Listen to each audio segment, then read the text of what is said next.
The gymnasium at Ashford Performance Institute was silent in a way that only came before something catastrophic happened. The kind of silence where every breath echoed, where the fluorescent lights seemed impossibly bright, where a single sound, a footstep, a sigh, the scrape of a shoe, felt like it might shatter something fragile and irreplaceable. The 47 trainees stood in perfect formation on the polished concrete floor. Their athletic were damp with sweat from the grueling morning session. Nobody moved. Nobody spoke. They knew better. At Ashford, you learned quickly that silence was respect, and respect was survival. In the center of the gymnasium, standing beneath a banner that read, "Excellence through Discipline," was the reason for that suffocating quiet. Director Harrison Vale. Before we jump back in, tell us where you're tuning in from, and if this story touches you, make sure you're subscribed, because tomorrow, I've saved something extra special for you. Vale was 56 years old, with the kind of physical presence that seemed to take up more space than his actual body occupied. His salt and pepper hair was cut military short. His posture was ramrod straight. His eyes, pale blue, almost gray, had a quality that made people instinctively look away, not out of fear exactly, but out of a deeper understanding that whatever they were about to say wouldn't matter anyway.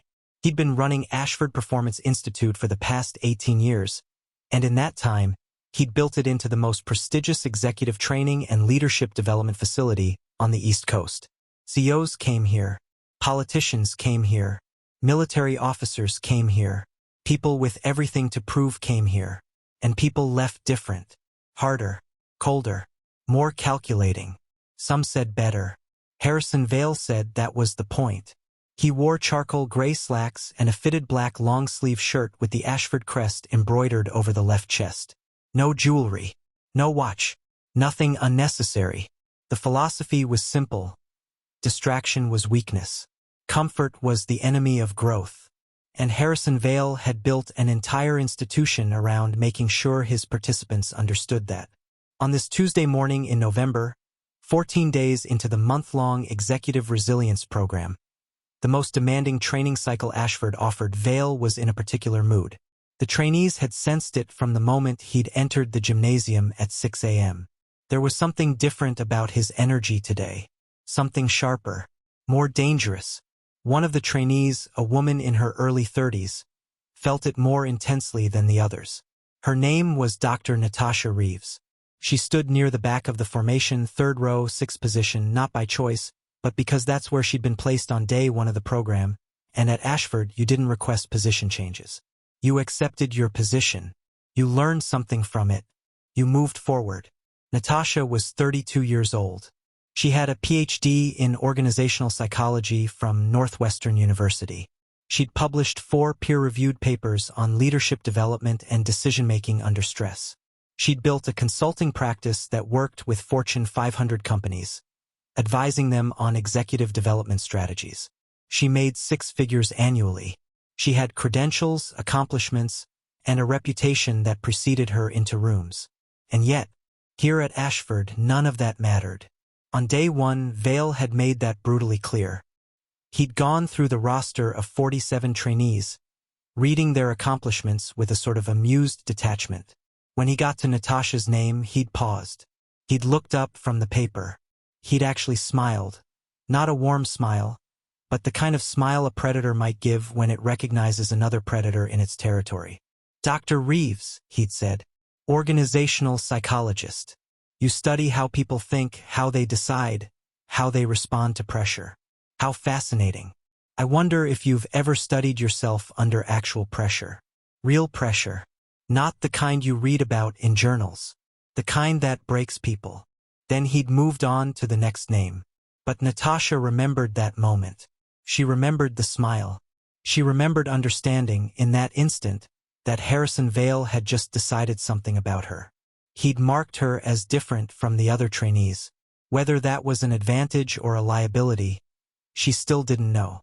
Now, as she stood in the gymnasium waiting for whatever was about to happen, she could feel his attention on her.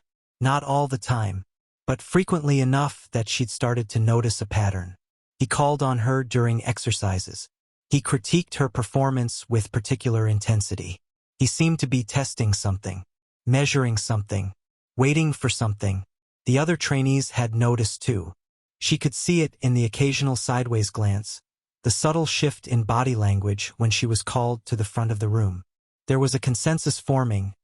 Natasha Reeves was either going to have some kind of significant breakthrough during this program, or she was going to have a spectacular public failure. Perhaps both. Vale moved through the formation with slow, deliberate steps. His shoes made soft clicking sounds against the polished floor. Click, click, click, the sound of inevitability. Today, he said, his voice carrying across the gymnasium with remarkable clarity for someone who wasn't raising his voice at all.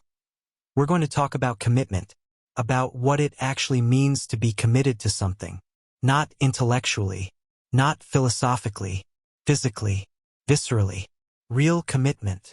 He stopped walking.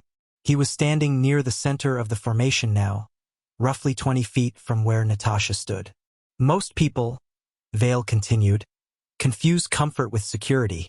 They think that as long as they feel okay, as long as the pain isn't too severe, they can endure anything. They're wrong. Your body will betray you. Your mind will negotiate with you. Your emotions will lie to you. The only thing that separates genuine commitment from fantasy is your willingness to endure beyond the point where comfort ends. Natasha felt something shift in her chest. She'd heard variations of this speech before. It was part of Vale's philosophy. Discomfort as a teaching tool. Adversity as illumination. Pain as truth. It was why people came to Ashford, even though many of them regretted that decision within the first week. We're going to run a modified circuit today, Vale said. 20 stations. 2 minutes at each station. Full intensity. No breaks between stations. The objective is to maintain perfect form and maximum effort throughout the entire 40-minute cycle. Those who can't keep up will step out. There's no shame in recognizing your limitations. There was the lie. There was always shame. In Vale's world, there was nothing but shame for those who couldn't endure. Reeves, he said suddenly, his pale eyes finding hers across the gymnasium. You'll demonstrate the first station. Show the others what full intensity looks like. Natasha's stomach tightened. This was the trap. This was always the trap. You either refused and showed fear, or you accepted and gave Vale the opportunity to push you past your limit on camera, in front of everyone so they could all watch what happened. She stepped forward anyway. The first station, Vale explained as Natasha approached, is the endurance grip. You'll hold this apparatus. He gestured to a custom-built weighted bar. In a static grip position, your arms at exactly 90 degrees. No sagging. No shifting. Perfect form for the entire 2 minutes. You understand? Yes, Natasha said. Yes, what? Yes, sir. Good. Begin. Natasha gripped the apparatus. It was heavier than it looked. The weight distributed in an unnatural way that put pressure on her forearms and wrists. She lifted to the 90-degree position. The burn started immediately. Vale watched. The other trainees watched. The gymnasium was silent except for the sound of air conditioning and Natasha's breathing, which was already becoming more labored than it should be after only 5 seconds. Chest up, Vale instructed. Shoulders back. You're already sagging. This is embarrassing. 10 seconds. The burn had become a fire. Her forearms were shaking. 20 seconds, Vale announced. Already breaking down. I'm not impressed, Dr. Reeves. I thought you were supposed to be intelligent. This is basic endurance. A child could maintain this position. 30 seconds. The fire had become something else. Something that felt like her muscles were literally tearing apart. Every cell in her arms was screaming at her to drop the weight, to surrender, to make it stop. 40 seconds. You're almost there. 30 more seconds and you can convince yourself you accomplished something. 60 seconds. Natasha's vision had started to blur slightly. Her breathing was ragged. Her legs were trembling. But her arms stayed at exactly 90 degrees. Her chest stayed up. Her shoulders stayed back. Because she understood now what Vale was teaching. It wasn't about the exercise. It wasn't about the pain. It was about the part of you that decides whether pain is a limit or an instruction. 90 seconds, Vale said. 30 seconds remaining. Can you feel the difference between discomfort and commitment? Doctor, this is commitment. This is what it costs. 105 seconds. Natasha could taste blood in her mouth. She'd bitten the inside of her cheek at some point. She didn't remember when. 115 seconds. Almost done. Except you're not almost done. You're exactly halfway through this program. You have 2 weeks remaining. Everything you've experienced in the past 2 weeks is going to pale in comparison to what's coming next. 120 seconds. Finish, Vale said. Natasha dropped the apparatus. Her arms fell to her sides. They felt like they belonged to someone else. They felt like jelly.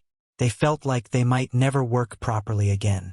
That, Vale said to the gathered trainees, is what full intensity looks like. That's what commitment looks like. And Dr. Reeves just proved she's capable of it. He turned to face her directly.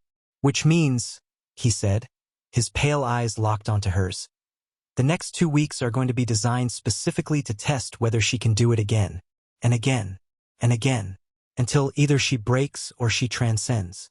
Natasha stood there, her arms trembling, her heart pounding, her mind racing. She had no idea that those words were a prophecy. She had no idea that 11 days from now, on a Thursday afternoon, Director Harrison Vale was going to deliberately break her arm as part of some twisted lesson about resilience. She had no idea that she was going to finish the challenge anyway, one-handed, in front of everyone. She had no idea that she was going to take his rank and his position on the spot. She had no idea that her life was about to change completely. But standing there in that gymnasium, feeling the tremors in her body and the fire in her muscles, Natasha Reeves understood one thing with absolute certainty. Nothing would ever be the same again. The gymnasium fell silent once more. And somewhere beneath the sound of air conditioning and breathing, she could almost hear the sound of dominoes beginning to fall. 3 days had passed since the grip exercise, and Natasha's forearms still hadn't fully recovered. She could see the muscle definition more clearly now, the kind of definition that came from intensive training and deep muscle fiber breakdown. The soreness had shifted from sharp pain to a dull, persistent ache that made even simple tasks like brushing her teeth or holding a coffee cup require conscious effort. She understood exactly what Harrison Vale intended. Every sensation was a reminder. Every movement was a lesson. The dormitory at Ashford was sparse and functional. 6 trainees per room, arranged in bunk beds with minimal personal space. Natasha shared her room with 5 other women, all of whom were at different stages of their own psychological and physical breaking points. There was Rebecca, a hedge fund manager from Manhattan who cried silently every night. There was Priya, a hospital administrator who'd started documenting everything in a hidden journal that she kept beneath her mattress.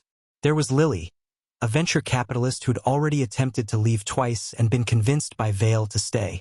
And 3 others whose stories Natasha was gradually learning through whispered conversations after lights out.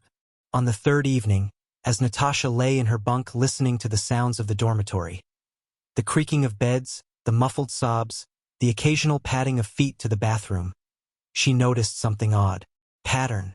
Over the past 3 days, Harrison Vale had called her forward for demonstrations 4 times. For separate exercises. For separate opportunities to push her past the point of comfort while the other 46 trainees watched. This wasn't typical.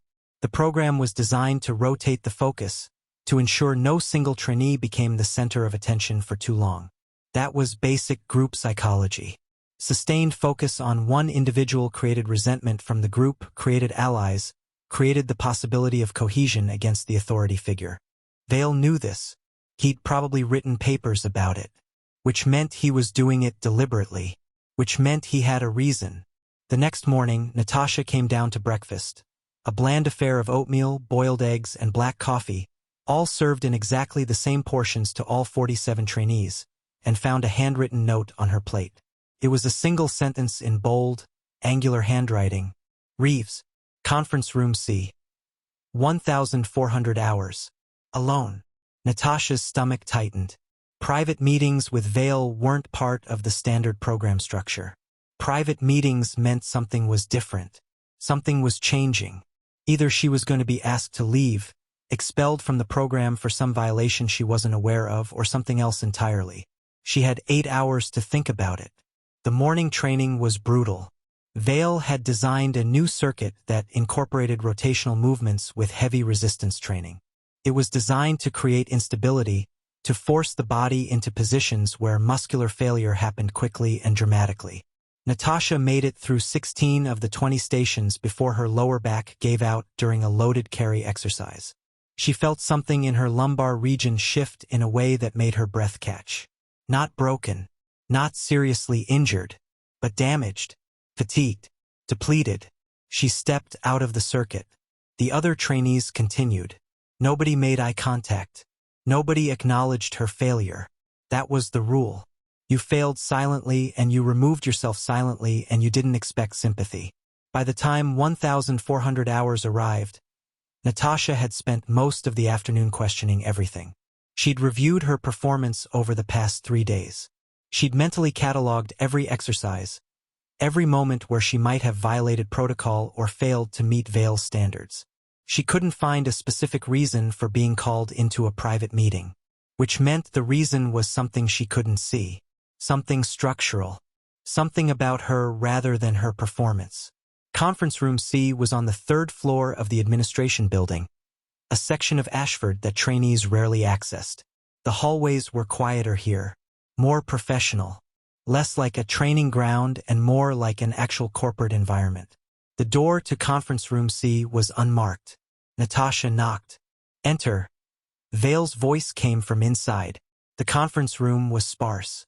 A table, 6 chairs, windows overlooking the grounds, and Harrison Vale, sitting at the far end of the table, with a file folder in front of him and an expression that suggested he'd been waiting for this conversation for a very long time.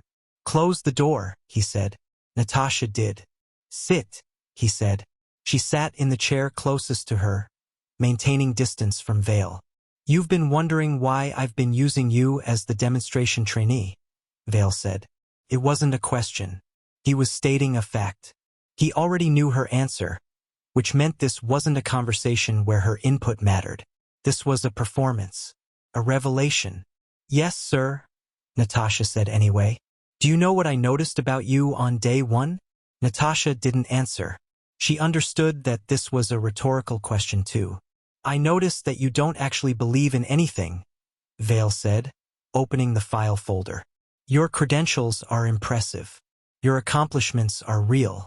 Your consulting practice is successful. But it's all built on a foundation of intellectual abstraction. You understand leadership in theory. You understand psychology in theory. You understand stress response and trauma and resilience in theory. But you've never experienced any of it yourself. Not really. He pulled out a document from the folder. It was Natasha's application essay for the Ashford program. In this essay, you wrote that you came here to deepen your understanding of human performance under adversity. That's corporate speak for, I want to write another paper about something I don't actually understand. You came here seeking information, not transformation. Natasha felt something hot rise in her chest. Anger, defensiveness, the urge to argue. But she stayed silent. Over the past 3 days, Vale continued, I've been testing a hypothesis. I wanted to see if you could actually transcend the intellectual framework you live in. If you could move past the thinking brain and access the survival brain. The animal brain. The part of you that doesn't analyze, it just endures. He leaned back in his chair. You've shown me something interesting. You can endure. But you're still thinking while you're enduring. You're still analyzing the pain. Still contextualizing the experience. Still telling yourself stories about what it means. That's not actual resilience. That's just performance. What do you want from me? Natasha asked quietly. I want you to become something different, Vale said. I want you to become someone who understands resilience not as a concept but as a lived reality. And I think you're capable of that. But it's going to require something from you that most people aren't willing to give. What? Natasha asked. Unconditional surrender, Vale said simply. Not to me. To yourself. To the possibility that everything you thought you understood about yourself is incomplete. that there's a version of you that exists beyond the framework of your intellect. And the only way to access that version is to break the framework that's containing her. He stood up. You have 11 more days in this program, he said.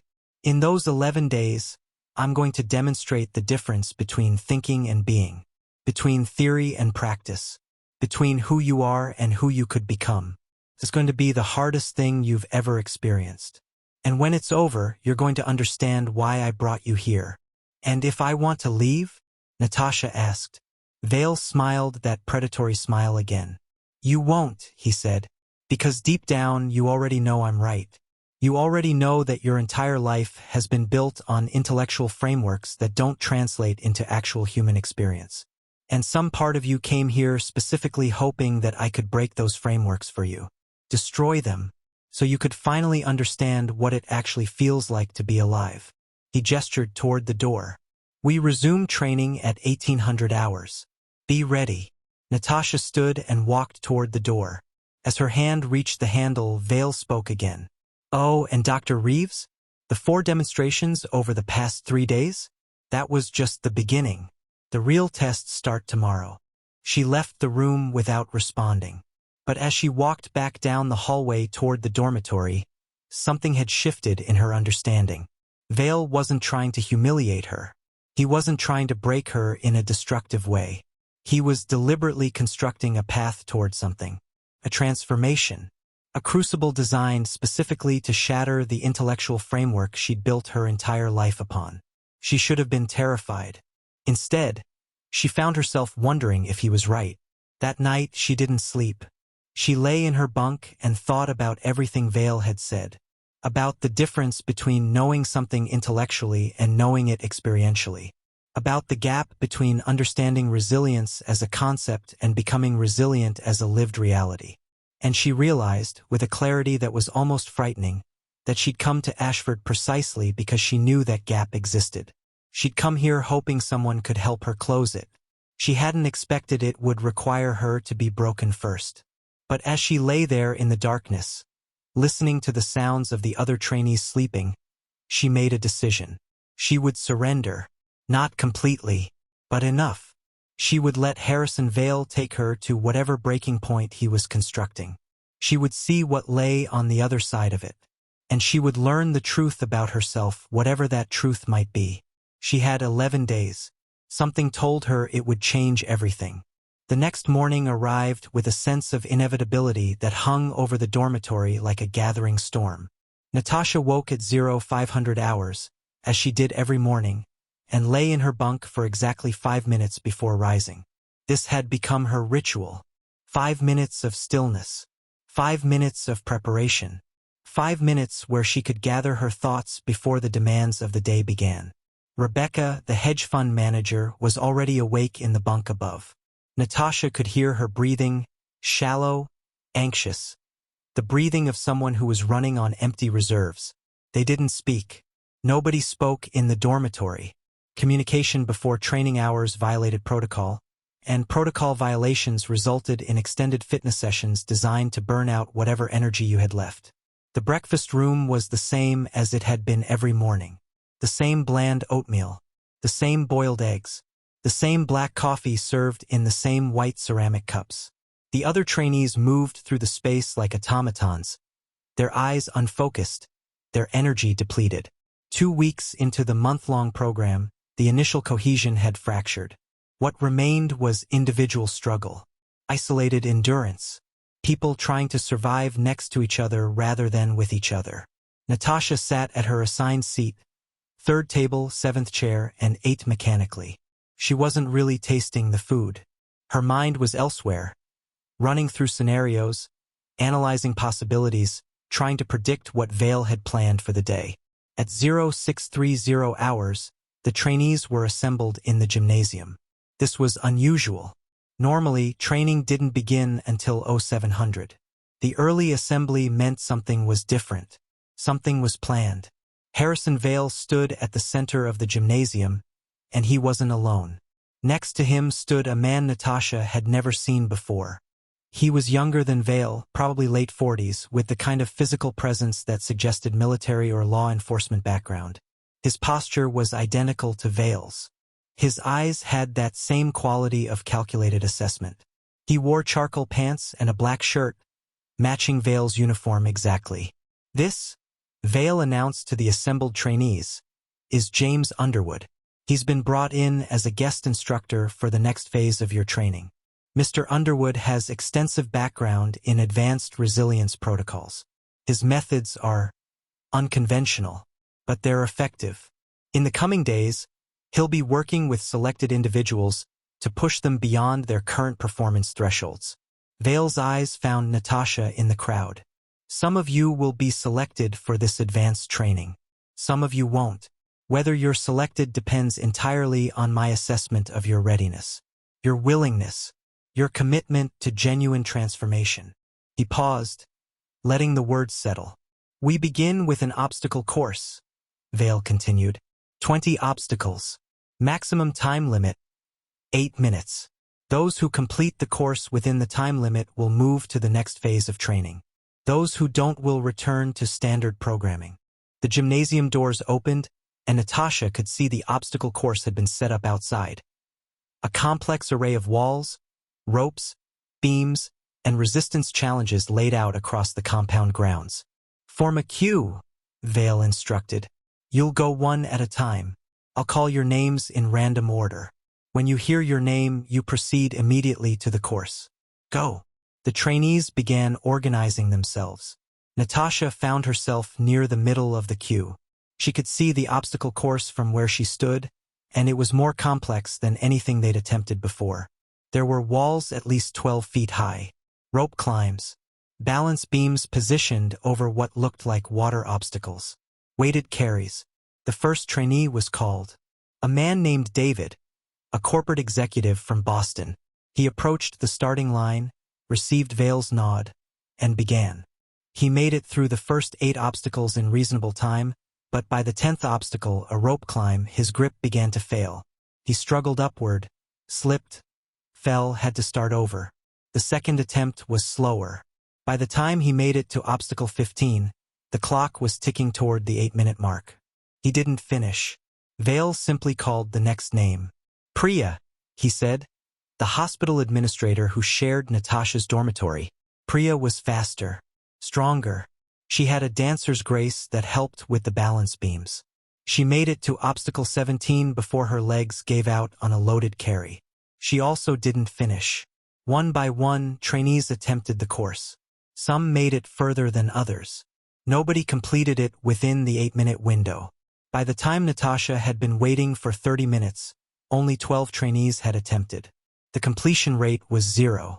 Then Vale called a name that made several trainees shift uncomfortably. "Reeves." Natasha stepped forward. She approached the starting line where Harrison Vale stood with his tablet, timing mechanism ready. "You understand the parameters?" he asked. "Complete the course in 8 minutes," Natasha said. "Correct. Your forearms are still compromised from the grip exercise. Your lower back took damage during yesterday's circuit. You're not in optimal condition, but that's the point. Real performance happens when you're damaged, when you're tired, when your body is screaming at you to stop. That's when you discover what you're actually made of." He raised his tablet. "Begin on my mark.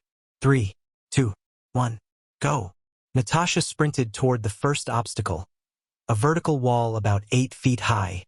She'd seen the other trainees approach it differently. Some tried to climb it. Some tried to jump. The fastest approach was a run-up and a leap, grabbing the top edge and pulling yourself over. She did it in 4.3 seconds. Obstacle 2. A series of balance beams positioned horizontally, connected by narrow bridges. Natasha moved carefully here, understanding that a fall meant wasting time getting back up. She moved with deliberate control rather than speed. 22 seconds. Obstacle 3. A rope climb, 15 feet straight up. Her forearms screamed in protest. The previous injuries made grip strength difficult. But she'd anticipated this. She wrapped the rope around her leg, using her legs to help propel her upward rather than relying purely on arm strength. 34 seconds. She was at 1:20 total time. Obstacle 4. A wooden wall with handholds. 12 feet. She moved up and over it quickly. 18 seconds. Obstacle 5. A water obstacle. You had to wade through waist-deep water while maintaining forward momentum. It was designed to add resistance and slow you down. 41 seconds. By obstacle 10, she was at 4:17. She was on pace to finish, but barely. One major stumble and she'd missed the 8-minute window. Obstacle 11. A weighted sled push. 40 pounds of resistance that you had to push across 30 yards. Her legs were starting to fatigue, but this was strength, not endurance. She drove hard. 31 seconds. Obstacle 12. A rope traverse. You had to move hand over hand across a rope suspended horizontally over a water obstacle. It was pure grip strength and upper body control. Her forearms were already destroyed from the previous obstacles. She felt the burn immediately. Halfway across, she felt something shift in her right shoulder.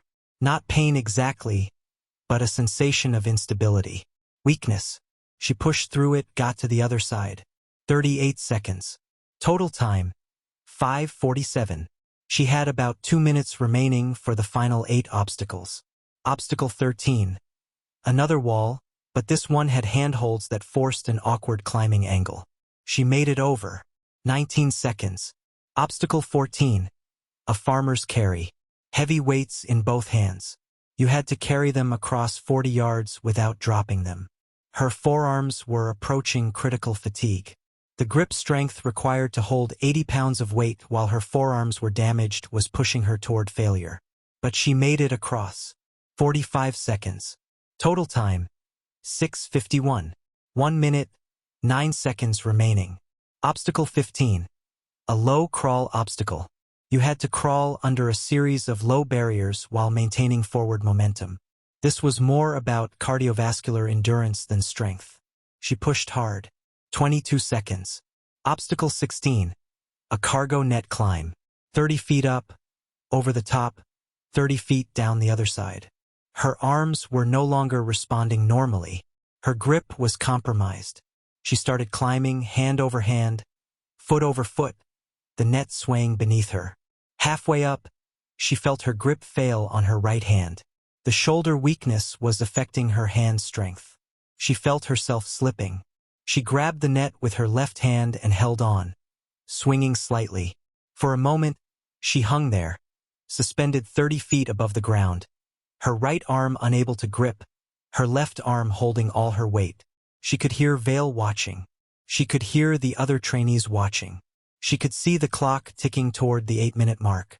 She used her legs to push herself upward while her left hand held position. It was an awkward, inefficient movement, but it worked. She got her right hand back into position and continued climbing. She reached the top at 7:36. She still had 24 seconds to get down and complete the final 3 obstacles. She descended as fast as she could. Her feet hit the ground at 7:49. Obstacle 17. A rope swing. You had to swing across a 15-foot gap to reach the other platform. Natasha sprinted, jumped, grabbed the rope, and swung across. Made it. 9 seconds. Obstacle 18. A box jump. 5 boxes, increasing height. You had to jump on top of each one in sequence. She jumped. 1, 2, 3, 4, 5, 8 seconds. Total time. 8:06. She was 2 seconds over. She stopped running. She stood at the finish line, breathing hard, her body dripping sweat, her arms trembling from fatigue and damaged muscle fiber. Harrison Vale looked at his tablet. He looked back at Natasha. 8 minutes, 6 seconds, he said clearly. A wave of disappointment crashed through her. She'd been so close. She'd pushed so hard. And she'd missed by 6 seconds. But then Vale continued speaking. You missed the time limit by 6 seconds. However, you completed 17 of the 20 obstacles. That's the furthest any trainee has progressed today. You demonstrated problem solving when your grip failed on the cargo net. You adapted in real time rather than quitting. You maintained forward momentum even when your body was failing you. He stepped closer to her. You're the only trainee today who discovered something about themselves on that course. The only one who faced actual failure, your shoulder, your grip strength, and didn't let it stop you. The only one who understood that performance isn't about perfection. It's about adaptation. He gestured to James Underwood.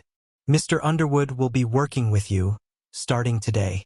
Your advanced training begins at 1,400 hours. You'll go deeper. You'll push further. You'll discover capabilities you didn't know you possessed. Are you ready for that? Natasha was still breathing hard, still processing the combination of disappointment and recognition. Yes, sir, she said. Good, Vale said. Rest until 1400. You'll need it. As Natasha walked away from the obstacle course, back toward the dormitory, she felt something shifting inside her. The validation had been unexpected.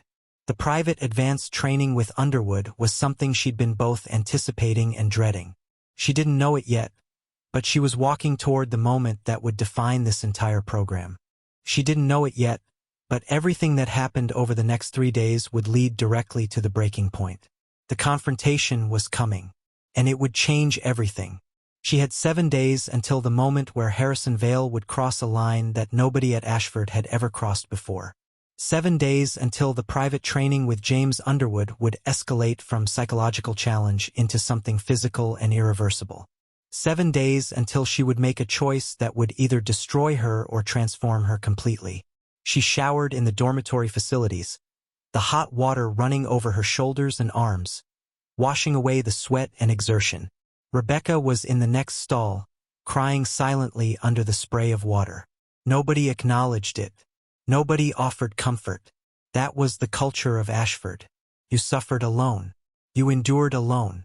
You either came out stronger or you didn't come out at all. Natasha was beginning to understand that Vale had designed this place not to break people, but to reveal who they really were beneath the breaking. And in 7 days, she would discover whether that person was strong enough to survive what was coming. The training facility at Ashford had multiple levels and sections that most trainees never accessed. The main gymnasium where group training occurred was the public face of the institution. But beneath the polished veneer, hidden in the basement levels and the secured eastern wing, were spaces designed for more intensive work. Spaces where the normal rules of group training didn't apply. At 1,400 hours precisely, Natasha found herself standing in front of one of these spaces. James Underwood had sent a message to her dormitory at 1,100 hours. A single line of text, Training Room 7, East Wing Basement, 1,400 hours. Come alone. The journey to the Eastern Wing took her through corridors she'd never seen before. The main administrative building had elegant hallways with framed photographs of past successful trainees and motivational quotes painted on the walls. But the Eastern Wing was different. Industrial, functional, almost clinical. The lighting was fluorescent and harsh. The walls were bare concrete. The air felt different, cooler, more controlled, as if the temperature itself was part of the training methodology. Training Room 7 was at the end of a long hallway. The door was unmarked, painted the same gray as the walls. Natasha knocked. Enter. Underwood's voice came from inside. The room was larger than she expected. It was set up like a private gymnasium, but with equipment she'd never seen before in the main facility. There were specialized resistance machines, a wall covered in various grips and handholds, mirrors on 3 sides, and in the center of the room, standing with his arms crossed, was James Underwood. He was watching her with the same calculated assessment that Harrison Vale used, but there was something else in his gaze, something more immediate, more dangerous. While Vale maintained emotional distance, Underwood seemed to be evaluating her with a predatory intensity that suggested he was looking for weakness with the intention of exploiting it. Close the door, he said. Natasha did. Tell me why you're here, Underwood said. I was selected for advanced training, Natasha replied. That's not what I asked.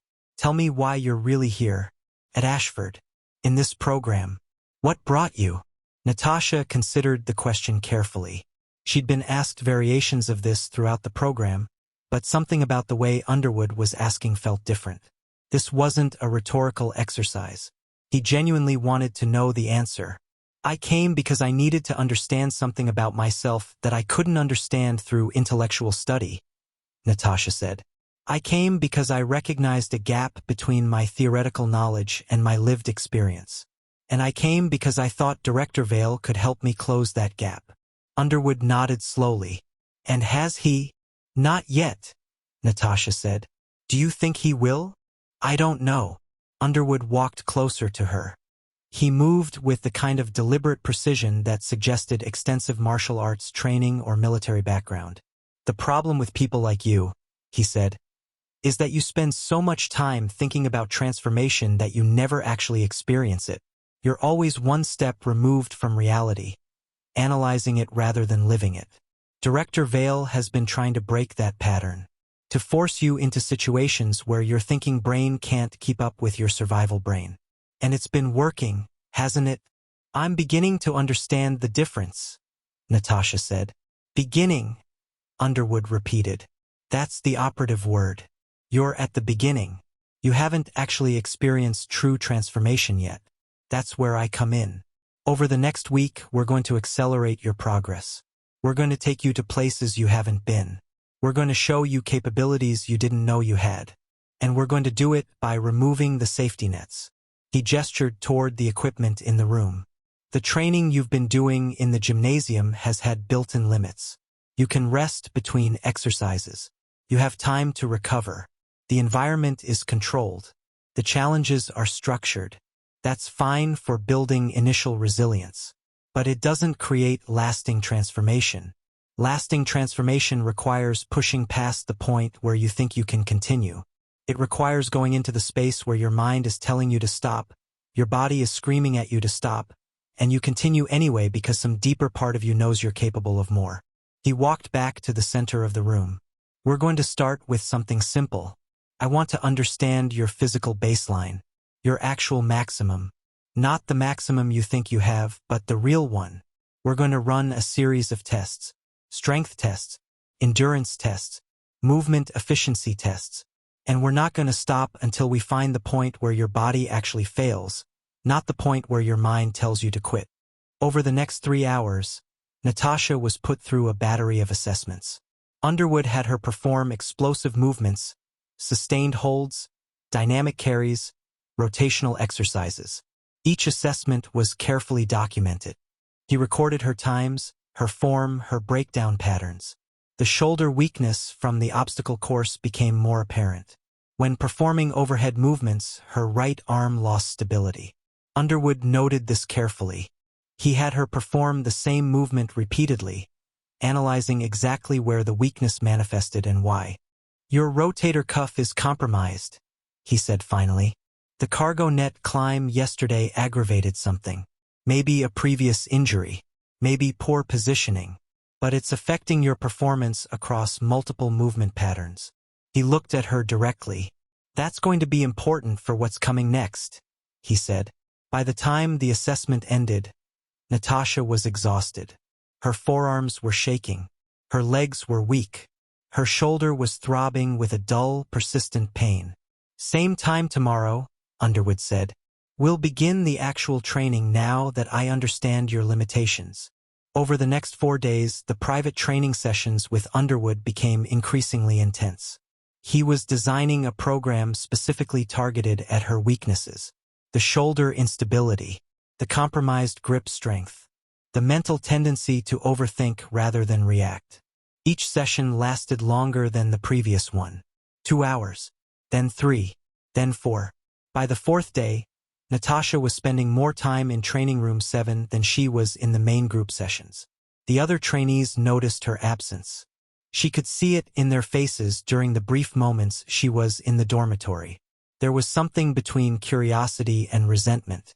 She was being given special attention. She was being pushed harder. She was moving into a different category of trainee. On the 5th day of advanced training, something changed in Underwood's demeanor.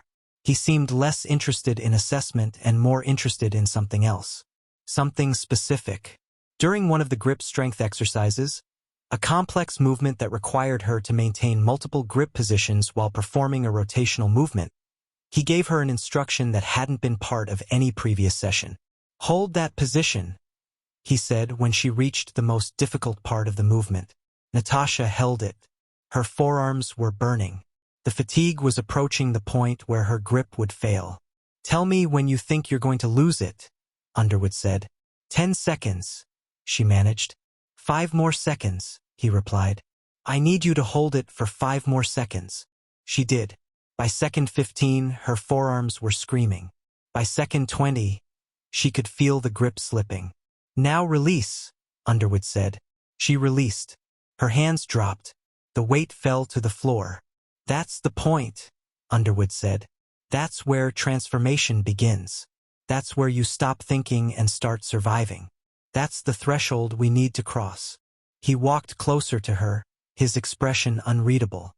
Director Vale and I have been discussing your progress, he said. We've determined that you're ready for the next phase. It's going to be different from what you've experienced so far. It's going to push you into territory that exists beyond the normal parameters of this program. But it's necessary. It's the only way to truly break through the intellectual framework you've built your life around. What kind of next phase? Natasha asked. You'll find out tomorrow, Underwood said. During tomorrow's session, we're going to do something that will seem, at first, counterintuitive to transformation. We're going to introduce genuine risk, real consequence. We're going to put you in a position where failure has actual physical cost. Not psychological, physical. He looked at her directly. Are you willing to continue knowing that? Natasha should have said no. She should have recognized the warning signs. She should have understood that Underwood was describing something that violated basic principles of ethical training and human safety. But she didn't. Instead, she thought about what Vale had said in the conference room. About the gap between intellectual understanding and lived experience. About the part of herself that existed beyond her framework of thinking. Yes, she said. I'm willing. Good, Underwood said. Tomorrow at 1,400 hours. Be ready. And Dr. Reeves? Don't tell anyone about this conversation. Not Vale. Not the other trainees. Nobody. What we're about to do exists in a space that requires absolute discretion. Natasha left the training room with a sense of foreboding that she couldn't quite articulate. Something about the way Underwood had phrased it, genuine risk, real consequence, physical cost, suggested that she was walking towards something dangerous. But curiosity outweighed caution. She wanted to know what lay on the other side of the transformation. She wanted to experience whatever revelation was waiting for her. She'd spent so much of her life in her head, analyzing and theorizing, that the possibility of accessing something beyond that framework was almost irresistible. She didn't know it yet, but tomorrow would be the day everything changed. Tomorrow would be the day that Harrison Vale's vision for her training would manifest in a way that nobody, not even she, had fully anticipated. Tomorrow would be the day that James Underwood would take her to the breaking point. And tomorrow would be the day she discovered whether breaking was destruction or transformation. That night, she lay in her dormitory bunk and stared at the ceiling for hours. She could hear Rebecca crying softly above her. She could hear the sounds of other trainees struggling with their own exhaustion and doubt. But she was silent. She was preparing herself for something. She didn't know what yet, but she could feel it coming with absolute certainty. The revelation was tomorrow, and it would change everything. The morning of the 6th day brought no indication that it would be different from the previous ones. Natasha went through the routine. The 0500 wake-up, the 5 minutes of stillness in her bunk, the descent to the breakfast room, the same bland oatmeal, the same boiled eggs, the same black coffee, but everything felt different. There was a weight in the air that she couldn't quite explain. Other trainees moved through the space with a subdued awareness, as if they could sense something was happening beyond the normal structure of the program. Priya, sitting across from her at breakfast, caught her eye for just a moment. There was something in that glance, a question, a warning, a recognition of something unspoken. The morning group training session was cancelled. An announcement was made at 0630 hours that the compound would be closed to all trainees except those specifically selected for individual sessions. Nobody explained why. At Ashford, explanations weren't required. You followed instructions. You accepted the structure. You didn't question the methodology. Natasha spent the morning in her dormitory bunk, trying to read. She had a copy of a recent neuroscience journal article about stress adaptation and neural plasticity. Normally, this kind of material would have completely absorbed her attention. But today, the words seemed to slide off the page without meaning. She couldn't focus. She couldn't think about anything except the 1,400-hour session that was coming.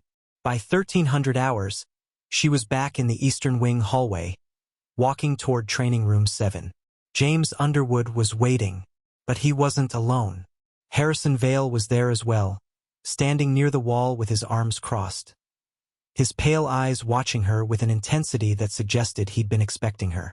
"Dr. Reeves," Vale said, "thank you for coming. I know this is unusual. I know you have questions. I'm going to explain what's about to happen, but first, I need you to understand something fundamental about this program and about what we're trying to accomplish here." He moved closer to her, his movements deliberate and controlled. "When you arrived at Ashford," Vale continued, "you were an intellectual trapped in a theoretical framework. You understood concepts like resilience, leadership, and human performance. But you'd never actually experienced them. You'd never been forced to the edge of your capabilities and made to choose between surrender and transformation. That was the gap we identified." "I understand that," Natasha said. "Do you?" Vale asked. "Do you really understand? Because understanding intellectually and understanding in your bones are two completely different things. And what's about to happen in this room is designed to force you into a place where intellectual understanding becomes meaningless. A place where only bodily knowing exists." He gestured to Underwood. "Mr. Underwood has spent the past 5 days assessing your physical capabilities, your strengths, your weaknesses. He's identified the exact threshold where your body will fail if pushed beyond its limits. He's also identified the mental trigger that causes you to surrender before your body actually reaches that threshold. Most people quit long before they reach true physical failure. They quit because their mind tells them it's impossible. Because their mind recognizes pain and decides pain is a signal to stop." Vale moved to the center of the room. "What we're going to demonstrate today is that pain isn't a signal to stop. Pain is information. Pain is a teacher. Pain is the frontier where transformation happens. And specifically, we're going to use that teaching to shatter the last remaining barrier between your intellectual self and your authentic self." Natasha felt something shift in her stomach. Not fear exactly, but a deep sense of unease that she couldn't ignore. "What are you asking me to do?" she asked. "We're asking you to participate in a controlled test of your actual maximum," Underwood said. "You'll perform a series of movements. Your task is to continue until you physically cannot continue. Not until your mind tells you to stop. Until your body actually fails. Until there's no choice but to stop because continuation is impossible." "And if I say no?" Natasha asked. "Preparing and narrating this story took us a lot of time. So if you are enjoying it, subscribe to our channel. It means a lot to us. Now back to the story."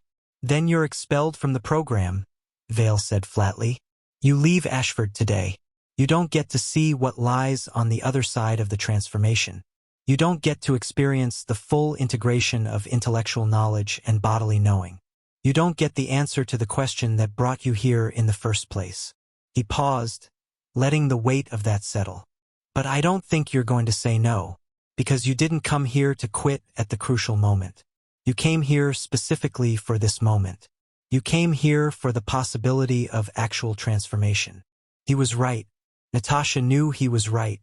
Some part of her had been anticipating this moment since their conversation in Conference Room C. Some part of her had been bracing for exactly this kind of challenge.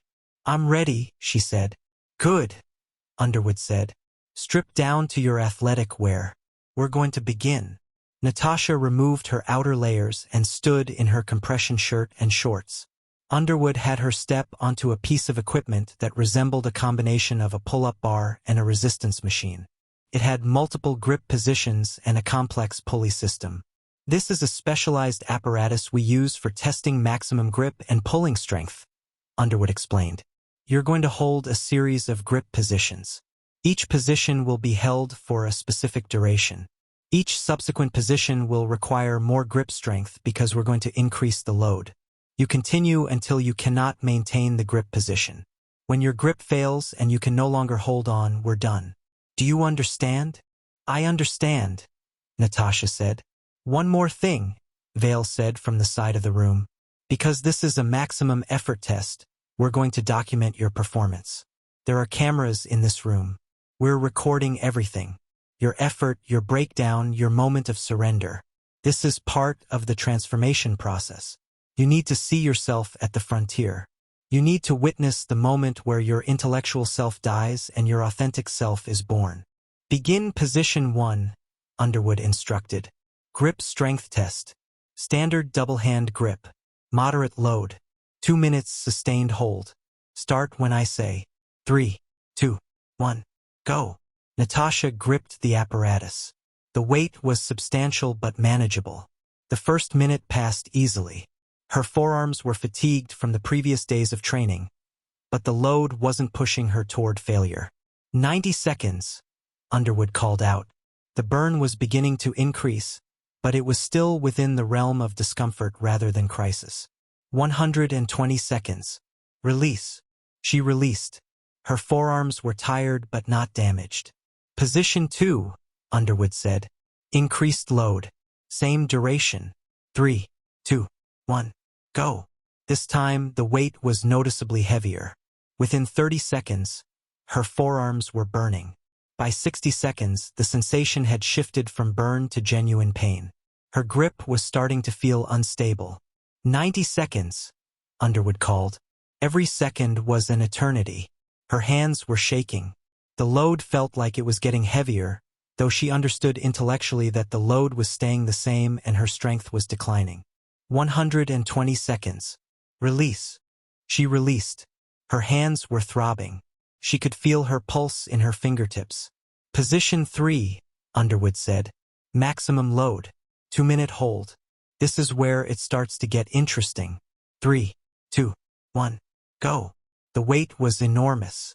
Natasha's grip failed almost immediately in her right hand, the same hand that had been compromised during the cargo net climb. She shifted her weight to her left hand, trying to compensate. Both hands, Underwood corrected. You use both hands or you fail the test. Natasha forced her right hand back into position. The pain was immediate and intense. It felt like her grip was going to fail within seconds. But it didn't. 30 seconds passed. 60 seconds. Her hands were shaking violently. The pain had moved beyond intensity into something else entirely. Something that existed in a space beyond normal pain experience. 90 seconds, Underwood called. 30 seconds remaining. Natasha's vision was starting to blur at the edges. She could feel her heart pounding in her chest. Her breathing was rapid, shallow, barely adequate. 100 seconds. 20 seconds remaining. She didn't know if she could last 20 more seconds. She didn't know if her grip would hold. She didn't know if she was about to experience complete failure in front of Harrison Vale and James Underwood with cameras recording everything. 110 seconds. 10 seconds remaining. Come on, Underwood said, not unkindly. You're almost there. Feel the frontier. Feel where transformation happens. 115 seconds. 5 seconds remaining. Natasha's right hand gave out. Her grip released completely. The weight shifted entirely to her left hand. No, Underwood said. Both hands. Maintain position. Natasha forced her right hand back, but it was shaking so badly she could barely control it. The grip was compromised. The load was shifting. She was on the edge of complete failure. 120 seconds.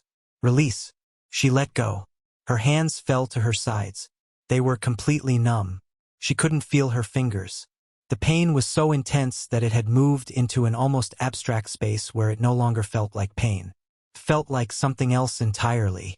It felt like her hands didn't belong to her body anymore. That's position 3, Underwood said. Now we do position 4. Natasha looked at him. I can't, she said. Her voice didn't sound like her own. It sounded hollow, empty. Your hands are numb. They're not damaged. They can grip again. Position 4. Maximum load. 3-minute hold. This is where you discover who you really are. Something shifted in Natasha in that moment. Some part of her that had been willing, that had been cooperative, suddenly recognized what was happening. She was being pushed past the point of reasonable training.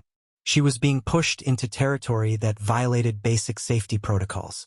She was being manipulated into a state where her own judgment was compromised and her ability to make rational decisions was impaired. But before she could voice that realization, before she could refuse, Underwood moved toward her. Position 4. Grip strength test. Absolute maximum load. 3-minute sustained hold. Begin. He placed her hands on the apparatus. The load was astronomical. Her numb fingers couldn't properly grip. The weight was slipping through her hands almost immediately. Underwood stepped behind her. "Hold it," he said quietly. She tried. Her hands were shaking so badly she could barely maintain any grip at all. Underwood moved her arms into a slightly different position. The angle was uncomfortable. It changed the way the load distributed across her hands. It put specific pressure on her wrists and forearms. 30 seconds into the hold, Underwood did something unexpected. He took her right arm, the compromised arm with the shoulder weakness, and rotated it slightly, forcing her into an even more unstable position. Pain shot through her shoulder. It was different from the hand pain. It was sharper, more localized. Felt like something was tearing. "What are you?" Natasha started to say. "Hold position," Underwood interrupted. "No talking.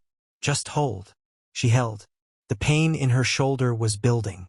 Whatever Underwood had done, it had activated an injury or a weakness that was now screaming with intensity. 60 seconds. Her shoulder felt like it was going to dislocate. 90 seconds. The pain was so intense she wanted to scream. 120 seconds. Halfway through, Underwood was watching her carefully, his eyes tracking every micro-movement, every shift in her body position.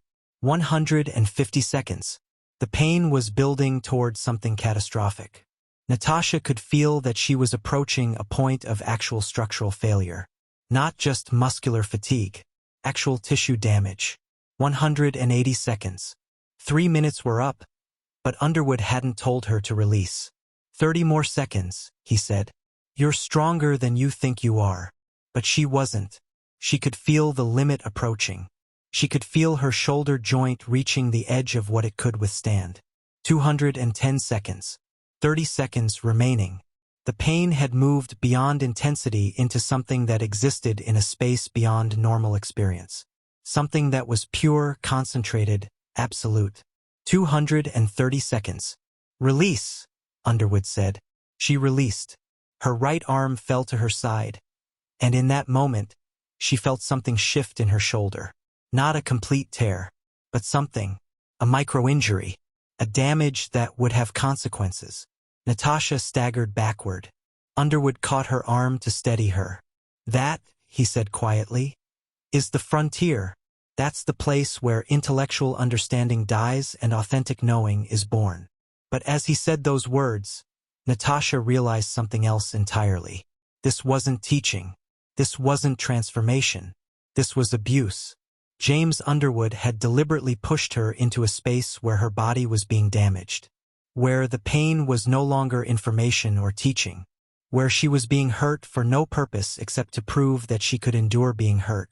She looked at Harrison Vale, standing on the side of the room with his arms crossed, watching everything with those pale, calculating eyes. "What did you do?" she asked quietly. "What needed to be done?" Vale said simply. But as she felt the waves of pain radiating from her shoulder, as she felt her hands trembling with residual shock, Natasha understood something that would change everything that came next. She understood that this was the moment. This was the moment where she stopped being a student and started being something else entirely. This was the moment where everything she'd believed about Harrison Vale and this program was about to be shattered. This was the moment where the real transformation would actually begin. Natasha left training room 7 moving carefully, deliberately, with the kind of controlled awareness that comes after experiencing genuine physical trauma. Her right shoulder was throbbing with a dull, persistent ache that intensified with any movement that required internal rotation. Her hands were still numb, though sensation was gradually returning in the form of pins and needles across her palms and fingertips. She made it back to the dormitory without encountering anyone. The facility was quiet. Most trainees were either in afternoon group sessions or resting in their rooms. She climbed into her bunk and lay there in the darkness, cataloging the damage. The shoulder was the primary concern. The pain suggested ligament involvement rather than just muscle. The microtear Underwood had induced would have healing time measured in weeks, not days. The hand damage was superficial neural numbness from sustained grip fatigue that would resolve. But the shoulder was structural. The shoulder was serious. She understood now that this had been intentional. Underwood hadn't made an error in positioning or miscalculated the load. He'd deliberately placed her arm in a position where injury would occur. He'd deliberately forced her past the point where pain was information into the point where pain was destruction. The question was why. She lay in her bunk for 2 hours, thinking through everything that had happened since she arrived at Ashford. The initial evaluation by Vale, the demonstrations in the gymnasium, the obstacle course, the private sessions with Underwood, the way they'd been escalating the intensity, the isolation, the psychological pressure. At some point, she'd shifted from being a student seeking transformation into being a subject in some kind of experiment.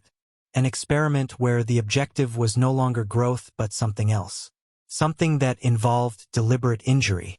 Something that violated the basic ethical foundations of training and instruction. At 1,730 hours, there was a soft knock on the dormitory door. The other trainees were at dinner. The room was empty except for Natasha.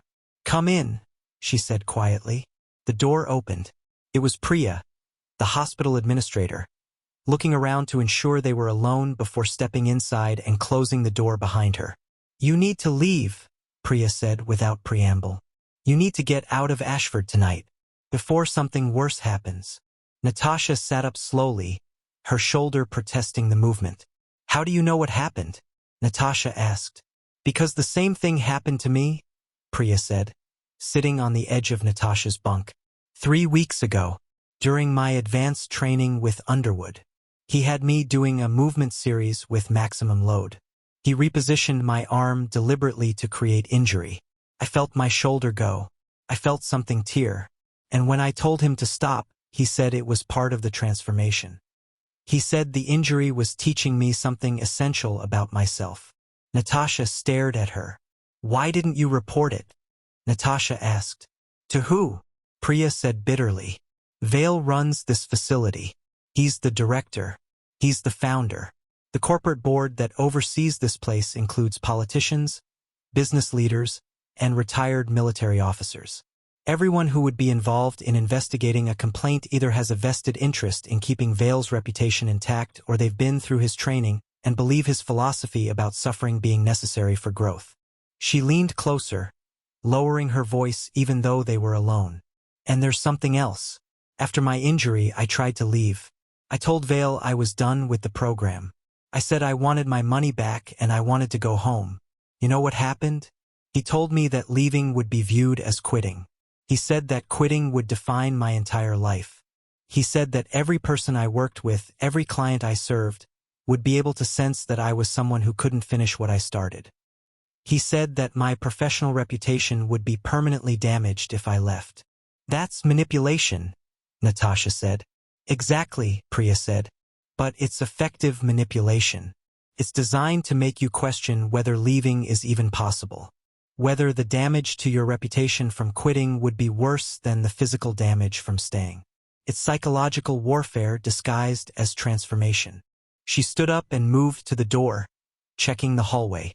"My shoulder still hurts," Priya continued quietly. "It's been 3 weeks. The pain is less intense, but it's always there. I've got limited range of motion. I probably have a partial tear of the rotator cuff. And I can't even tell anyone about it because I signed a liability waiver when I came here that basically indemnifies Ashford against any injury claims related to training." "There's got to be something we can do," Natasha said. "There is," Priya said. "You can leave. You can get out of here before something irreversible happens. Before he injures you in a way that will affect you for the rest of your life. Your career as an organizational psychologist depends on your ability to function physically. If Underwood damages you severely enough, you might not recover. You might spend the rest of your career managing chronic pain and limited mobility. She looked at Natasha directly. I can't leave because I'm already invested. I've been here for 3 weeks. I've endured the pain. I'm close to finishing the program. I'm telling myself that if I can just make it through the remaining 2 weeks, I'll have survived something most people can't survive. I'll be part of this elite group that Vale has created. But the truth is, I'm just rationalizing my own victimization. I'm turning abuse into meaning because that's how I convince myself that what's happening to me is worth it. She moved toward the door. Don't be like me, Priya said. Don't stay because you're afraid of looking weak. Don't stay because you're trying to prove something. Don't stay because you've already invested time and money and emotional energy. Leave. Get out. Protect yourself. Wait, Natasha said. If you're trying to convince me to leave, why not leave with me? We could both go. Priya paused at the door. Because I don't have the courage, she said quietly. Because I'm afraid of what it will mean about me if I quit. Because I'm afraid Vale was right about my reputation being permanently damaged if I leave. And because some part of me, the part that hasn't been damaged yet, still wants to believe that finishing this will mean something. She opened the door. But you're stronger than me, Priya said. You came here with more to prove because you're more accomplished. You're more willing to question authority because you're intellectually confident enough to challenge it. I came here wanting to be told what to do. You came here wanting to understand yourself. That's a fundamental difference. Use it. Get out while you still can. She left, closing the door quietly behind her. Natasha sat in the darkness of her bunk, processing everything Priya had said. She understood the logic. She understood the fear. She understood why staying felt easier than leaving, even though staying meant continued exposure to someone who was willing to deliberately cause physical harm. But something in her was refusing to accept Priya's advice. Not because she was afraid of looking weak. Not because she wanted to prove something to Vale or to herself. But because of something simpler and more fundamental. She was angry. The anger had been building since the moment Underwood had deliberately rotated her arm. Since the moment she realized that what was happening wasn't transformation but abuse. And the anger had a clarity to it that was different from fear or doubt. The anger was telling her something important. It was telling her that she was done being someone else's victim. It was telling her that she was done rationalizing abuse as teaching. It was telling her that it was time to stop being a passive participant in her own exploitation and start being an active force in her own story. She got out of her bunk carefully, moving with deliberate control to protect her damaged shoulder. She made her way to the administrative building. It was after hours, but the building was never fully locked. Vale maintained a philosophy that people should have access to the space at any time, that self-direction and initiative were values he encouraged. She went to conference room C and sat at the table where Vale had previously met with her privately. She pulled out her phone and began documenting everything she could remember about the training session. Every detail. Every moment where the intensity crossed from challenging into harmful. Every instruction Underwood had given. Every word Vale had spoken. She photographed her shoulder, documenting the visible bruising that was beginning to emerge around the injury site. She documented the lingering numbness in her hands. Then she made a decision. She was going to finish the program. But not because she accepted Vale's framework anymore. She was going to finish because she needed to understand what happened next. She needed to see how far he was willing to go. She needed to gather evidence. But more than that, she was going to finish because she was going to find a way to stop him. The anger was still there, burning with cold precision. The anger was telling her that Vale had made a critical error. He'd believed she was like Priya, willing to be victimized, willing to rationalize abuse into meaning, willing to trade her integrity for the validation of completing his program. But he was wrong. Natasha wasn't willing to do any of those things. She was willing to something different. She was willing to face him. She was willing to challenge him publicly. She was willing to expose him, to dismantle his methodology, to destroy the mythology he'd built around transformation through abuse. She just needed one more week. She needed to finish the program. She needed to understand the full scope of what he was doing and why. And then she was going to take everything from him. Over the next 3 days, Natasha moved through the program differently. She still participated in the group training. She still attended the sessions in Training Room 7 with Underwood. But something had fundamentally shifted in how she was experiencing it. The pain was still there. The damage was still accumulating. But she was experiencing it with clinical detachment now, as information rather than truth. She was observing Vale and Underwood with a researcher's eye, noting the patterns in their methodology, documenting the way they manipulated and controlled the other trainees. And she was building an alliance. She began talking to the other trainees quietly, carefully, in moments when she could do so without being observed. She discovered that she wasn't the only one who'd been injured. Lily, the venture capitalist, had been pushed into a movement that damaged her knee. Rebecca, the hedge fund manager, had experienced a training session that left her with migraine headaches for days. One by one, she gathered their stories. One by one, she documented their experiences. One by one, she built a network of people who were finally willing to acknowledge that what was happening at Ashford wasn't transformation. It was abuse. And on day 10 of the program, one day before the final evaluation, one day before the moment where Natasha would face the culmination of everything Vale and Underwood had put her through, she made a call. She called a journalist she knew from her consulting work.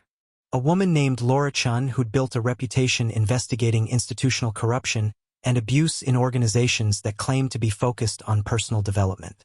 "I have a story for you," Natasha said quietly into her phone, standing in the hallway of the administrative building where she wouldn't be overheard. "I have documentation. I have multiple victims. I have a systematic pattern of deliberate abuse disguised as training methodology. And I have proof that the director of Ashford Performance Institute has been deliberately injuring trainees while telling them it's necessary for transformation." "Can you provide evidence?" Laura asked. "I can provide everything," Natasha said. "Video documentation, medical evidence, witness testimony. But I need one more day. There's a final evaluation tomorrow. I need to be there for it. I need to see how far he's willing to go. I need to understand the full scope of what he's built here." "Is it safe?" Laura asked. Natasha looked at her injured shoulder. She thought about the microtear in her rotator cuff. She thought about the other trainees who'd been hurt. "No," she said. "It's not safe, but it's necessary." She ended the call. Tomorrow would be the final evaluation. Tomorrow would be the moment where everything changed. Tomorrow would be the moment where Natasha Reeves would stop being a victim and become something else entirely. Something that Harrison Vale had never anticipated. Something that would destroy everything he'd built. The night before the final evaluation, Natasha didn't sleep. She lay in her bunk with her eyes open, her mind moving through contingencies, scenarios, possibilities. Her shoulder throbbed with a dull persistence that was almost meditative in its constancy. The pain had become a kind of anchor, grounding her in the physical reality of what had happened. Around her, the other trainees slept fitfully. Rebecca made small crying sounds in her sleep. Priya lay awake as well. Natasha could tell from the quality of her breathing and the subtle movements of her body in the bunk above. Lily was gone. She'd left the program that afternoon, unable or unwilling to endure another day. Her bunk was now empty, a visible reminder of those who'd chosen escape over confrontation. At 0400 hours, Natasha got up quietly and went to the dormitory bathroom. She showered carefully, protecting her shoulder from the spray of hot water. She dressed in her standard training wear, compression shirt, athletic shorts, running shoes. Everything was black. Everything was functional. When she returned to the dormitory, Priya was waiting. "You're going through with it?" Priya whispered from her bunk. "I am," Natasha confirmed. "He's going to try to break you today," Priya said. "The final evaluation is designed to push you to the absolute limit. It's designed to see if you've actually been transformed by the program. It's the moment where he determines if you've become what he wanted you to become. I know, Natasha said. And you're still going to participate? Yes. Priya was quiet for a moment. I want to help, she said finally. Whatever you're planning, I want to be part of it. I'm tired of rationalizing what happened to me. I'm tired of pretending it was necessary. I want to see him held accountable. Can you document the final evaluation? Natasha asked. Can you get to a position where you can record what happens? The evaluation is in the main gymnasium, Priya said. Vale will have all the trainees present, but he'll focus on you. He always does on final evaluation day. He selects one trainee to be the centerpiece of the demonstration. He uses them to show the results of the program to the others. He uses them to prove his methodology works. She sat up in her bunk. I can get a phone positioned on the equipment rack on the eastern side of the gymnasium. I can angle it so it captures the entire training area. As long as the audio picks up what's happening, we'll have documentation. Do it, Natasha said. Make sure the video is somewhere Vale can't find it immediately after. Somewhere it can be recovered even if he tries to destroy it. The cloud server, Priya said. I'll set up a backup upload. The moment the recording starts, it will begin uploading to an encrypted cloud account. Even if he destroys the phone, the footage will be secure. They made eye contact for just a moment, a silent acknowledgement of what they were about to do, what they were choosing to stand against. Breakfast that morning was tense. Only 31 trainees remained in the program. 15 had left. 3 others, like Lily, had departed the previous day.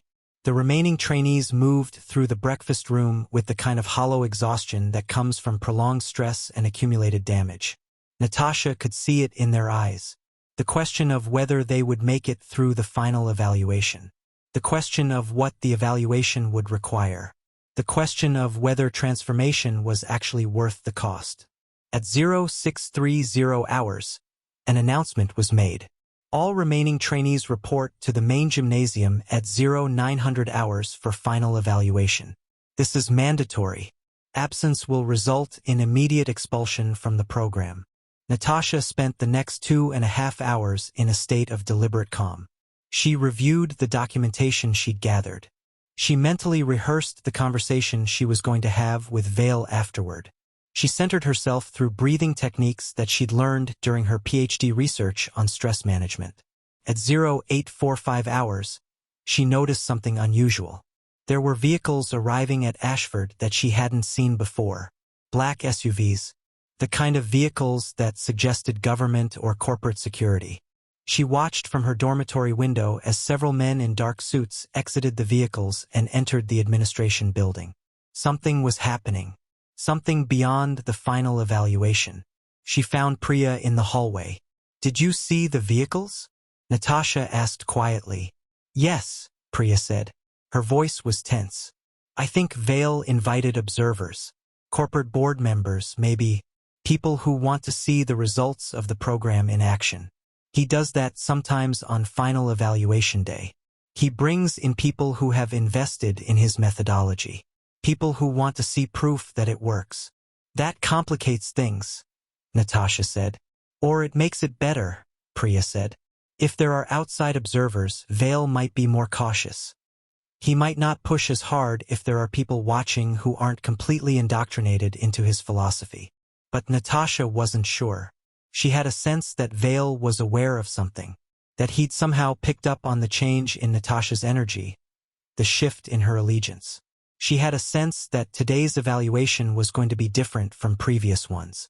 She had a sense that Vale was planning something specific for her. At 0900 hours, all 31 remaining trainees assembled in the main gymnasium. The space had been transformed since the group training sessions.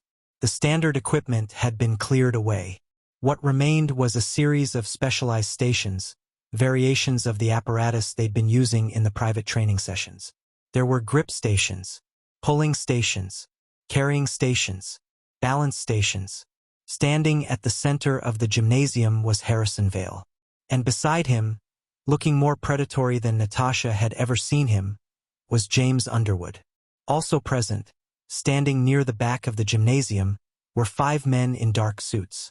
Corporate observers, Natasha assumed.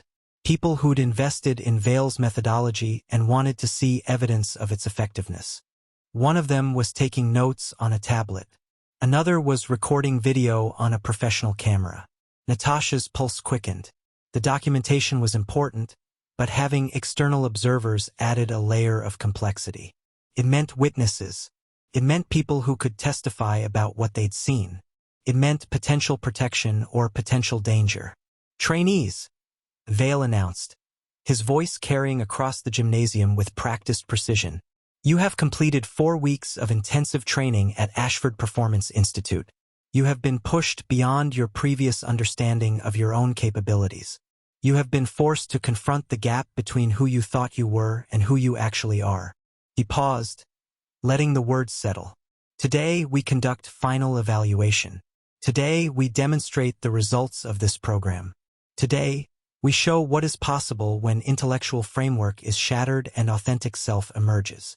His pale eyes found Natasha in the crowd. We'll begin with an individual demonstration, he continued. Dr. Natasha Reeves has shown particular promise throughout the program. She's demonstrated resilience, adaptability, and a willingness to confront her own limitations.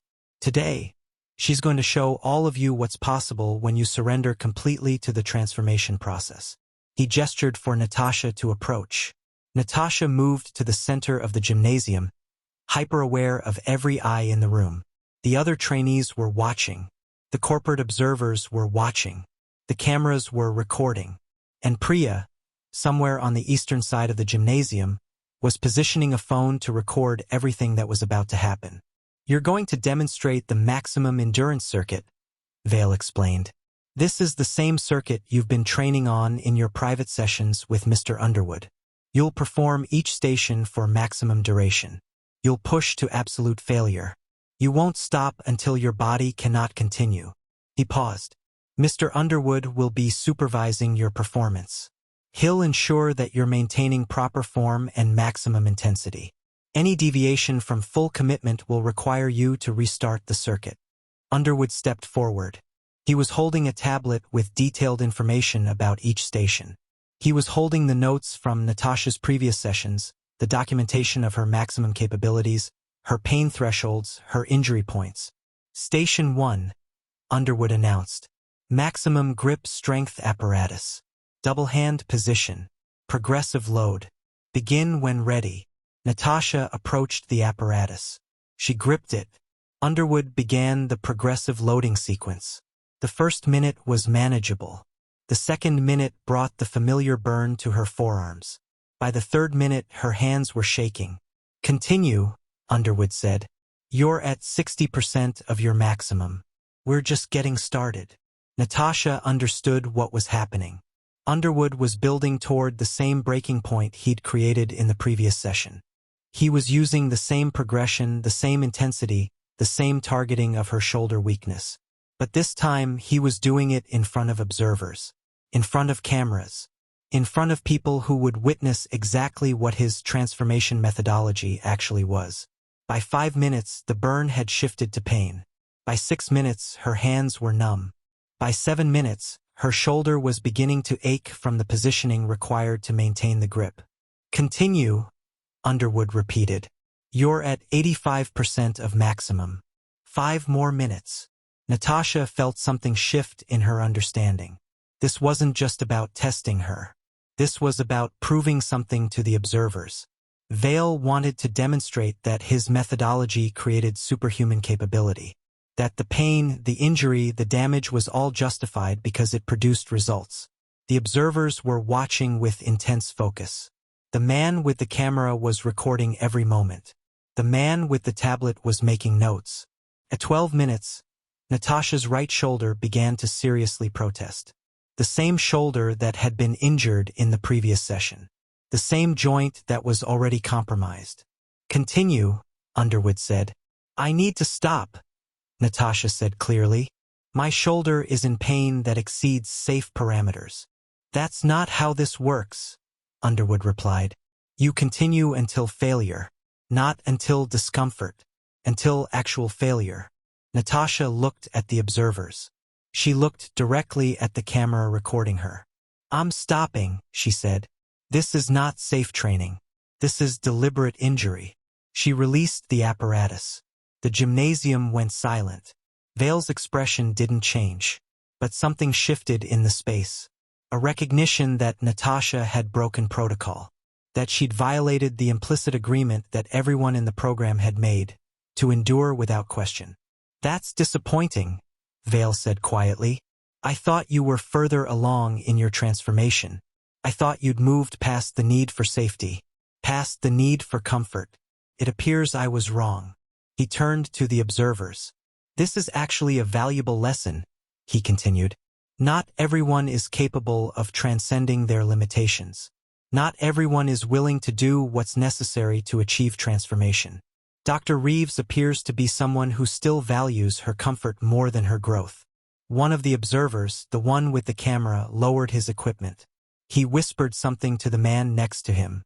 That man's expression shifted. Something had registered. Something in the way Vale had spoken, or in the way Natasha had revealed the methodology, had triggered recognition. "I'd like to speak with you privately," that observer said to Vale. His voice was formal, professional, the voice of someone accustomed to authority. "Of course," Vale said smoothly.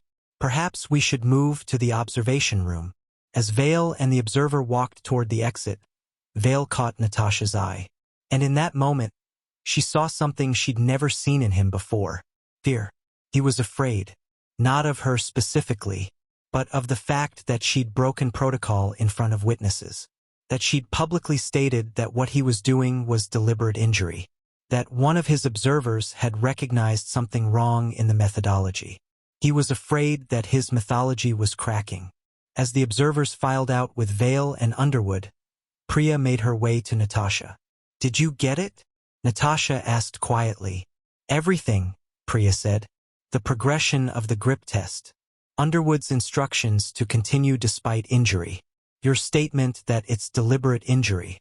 The observer's reaction. All of it." She handed Natasha her phone. "The video is already uploaded to the encrypted server," Priya said. "Even if they find the phone and destroy it, the footage is safe." The other trainees were beginning to leave the gymnasium, uncertain about what had just happened.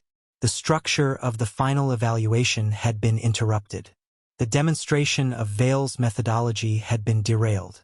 Natasha stood in the center of the empty gymnasium, her shoulder throbbing, her hands still numb, her mind racing with the implications of what she'd just done. She'd broken the agreement. She'd violated the code of silence that held Ashford together. She'd exposed the methodology to outside observers. She'd crossed a line that couldn't be uncrossed. And now, whatever happened next would determine whether her action had been brave or foolish, whether it had created the opportunity for accountability or whether it had simply accelerated her own expulsion from the program. But as she stood there, she understood something else as well. She was done being afraid of Vale's judgment. The real evaluation hadn't been about her proving something to him. It had been about him proving something to her. And he'd failed. The observation room where Harrison Vale had taken the corporate observer was located on the second floor of the administration building. It was designed for exactly these situations. A space where program directors could show potential investors and board members the results of their training methodologies in controlled environments. The room had one-way glass overlooking the gymnasium. It had comfortable seating. It had screens displaying various metrics and performance data. But on this day, the observation room became something else entirely. It became an interrogation chamber. The observer who'd requested the private conversation was named Richard Hartley. He was the CEO of Pinnacle Ventures, a venture capital firm that had invested significantly in Ashford Performance Institute. He'd been a trainee at Ashford 8 years ago, before it had achieved its current level of notoriety. He'd gone through the program, believed in it, and had subsequently invested hundreds of thousands of dollars in Vale's vision. But he wasn't stupid. "I want to understand what I just witnessed," Hartley said, his voice carrying the tone of someone accustomed to getting straight answers. I want to understand why your lead demonstrator was experiencing pain that she felt exceeded safe parameters. I want to understand why your supervisor told her to continue despite her clear statement about injury. Vale was standing with his characteristic posture. Arms crossed, expression neutral, the picture of unflappable confidence. What you witnessed, Vale said carefully, was a trainee testing the boundaries of her own psychology. Dr. Reeves made a statement about pain, yes, but pain is often psychological rather than physical. It's often a signal from the mind rather than an actual indication of damage. Part of the transformation process involves learning to distinguish between the two. That sounds like rationalization, Hartley said flatly. That sounds like how you justify pushing people past safe limits. Does it? Vale asked. Or does it sound like how you create genuine change? Mr. Hartley, when you went through our program 8 years ago, you experienced discomfort. You experienced moments where you weren't sure you could continue. But you did continue. And look at what you've become. A successful venture capitalist. A man who understands that growth requires pushing beyond comfort. A man who's become exactly what you were meant to be. I didn't sustain injuries, Hartley said. Didn't you? Vale asked. Or did you experience injuries and rationalize them as part of the transformation? Did you experience damage and tell yourself it was necessary? That's what everyone does. That's what they all tell themselves. Hartley stood up. He walked to the one-way glass overlooking the gymnasium where the other trainees were beginning to filter back in for the continuation of the final evaluation. I'm going to need documentation, Hartley said. I'm going to need medical records for Dr. Reeves and the other trainees. I'm going to need to verify that no injuries have occurred that weren't disclosed in our board meetings. That's a violation of trainee privacy, Vale said smoothly. Medical information is confidential. I'm sure you understand that. I understand that there may be liability issues that your legal team has failed to disclose to board members, Hartley said. He turned to face Vale directly. And I also understand that I just watched a woman with visible pain symptoms in her shoulder being pushed to continue an exercise that was clearly aggravating that injury. I watched your supervisor tell her that the pain was psychological rather than physical. That's negligent supervision at minimum. That could be criminal negligence if anyone has actually been seriously injured. He pulled out his phone. I'm going to call our legal team, Hartley said. I'm going to inform them of what I witnessed. And I'm going to request a comprehensive audit of all medical incidents and trainee injuries throughout the history of this institution. If you've been deliberately injuring trainees while claiming it's part of your transformation methodology, that's something our legal team needs to know about. I think you're overreacting, Vale said, but his voice had lost some of its certainty. I think I'm finally seeing clearly, Hartley said. He moved toward the door. I invested in your vision because I believed in it. I went through your program and felt transformed. But I'm beginning to realize that what I felt was a kind of psychological manipulation. A way of reframing suffering as growth. I believed it then because I needed to believe it. Because I'd already committed to the program and I needed to justify the suffering. He opened the door. I'm done believing it, he said. And I'm going to make sure our board is aware of what I witnessed today. He left. Vale stood alone in the observation room for several minutes. He was perfectly still, perfectly composed. But something had shifted in him. The invulnerability that had characterized him throughout the program was cracking. The certainty was wavering. He pulled out his phone and made a call. Underwood, he said when the call was answered. We have a situation. Hartley is calling the legal team. We need to begin containment immediately. He paused, listening. No, we can't control him. He has resources we don't have. What we can do is minimize exposure. I want Dr. Reeves off the property within the hour. I want all training records related to her sessions to be removed from the main servers. I want any evidence of her advanced training with you to be destroyed. Understood. Another pause. Use whatever means necessary. Tell her she's being expelled for violating protocol. Tell her she can't make public statements about the program without facing legal consequences. Tell her whatever you need to tell her to get her to sign an NDA and leave quietly. He ended the call. Meanwhile, in the dormitory, Natasha was packing her belongings into a single duffel bag. She'd known this was coming. She'd anticipated that her public refusal to continue the exercise would result in immediate expulsion. What she hadn't anticipated was how quickly it would happen. At 1015 hours, she was summoned to Vale's office. Not the conference room where they'd had their previous conversations. The actual office, a space she'd never been inside before. Vale was behind his desk when she entered. But he wasn't alone. Underwood was there as well. And standing near the door, positioned in a way that made Natasha acutely aware that she might not be able to leave freely, was a security guard. "Dr. Reeves," Vale said, his voice neutral but carrying an edge of something darker. "We have a situation that needs to be addressed." "I'm aware," Natasha said, keeping her voice steady. "You violated program protocol by refusing to complete the final evaluation," Vale continued. "More significantly, you made public statements questioning the safety and methodology of the program. You made those statements in front of our corporate observers." "Because what I said was true," Natasha replied.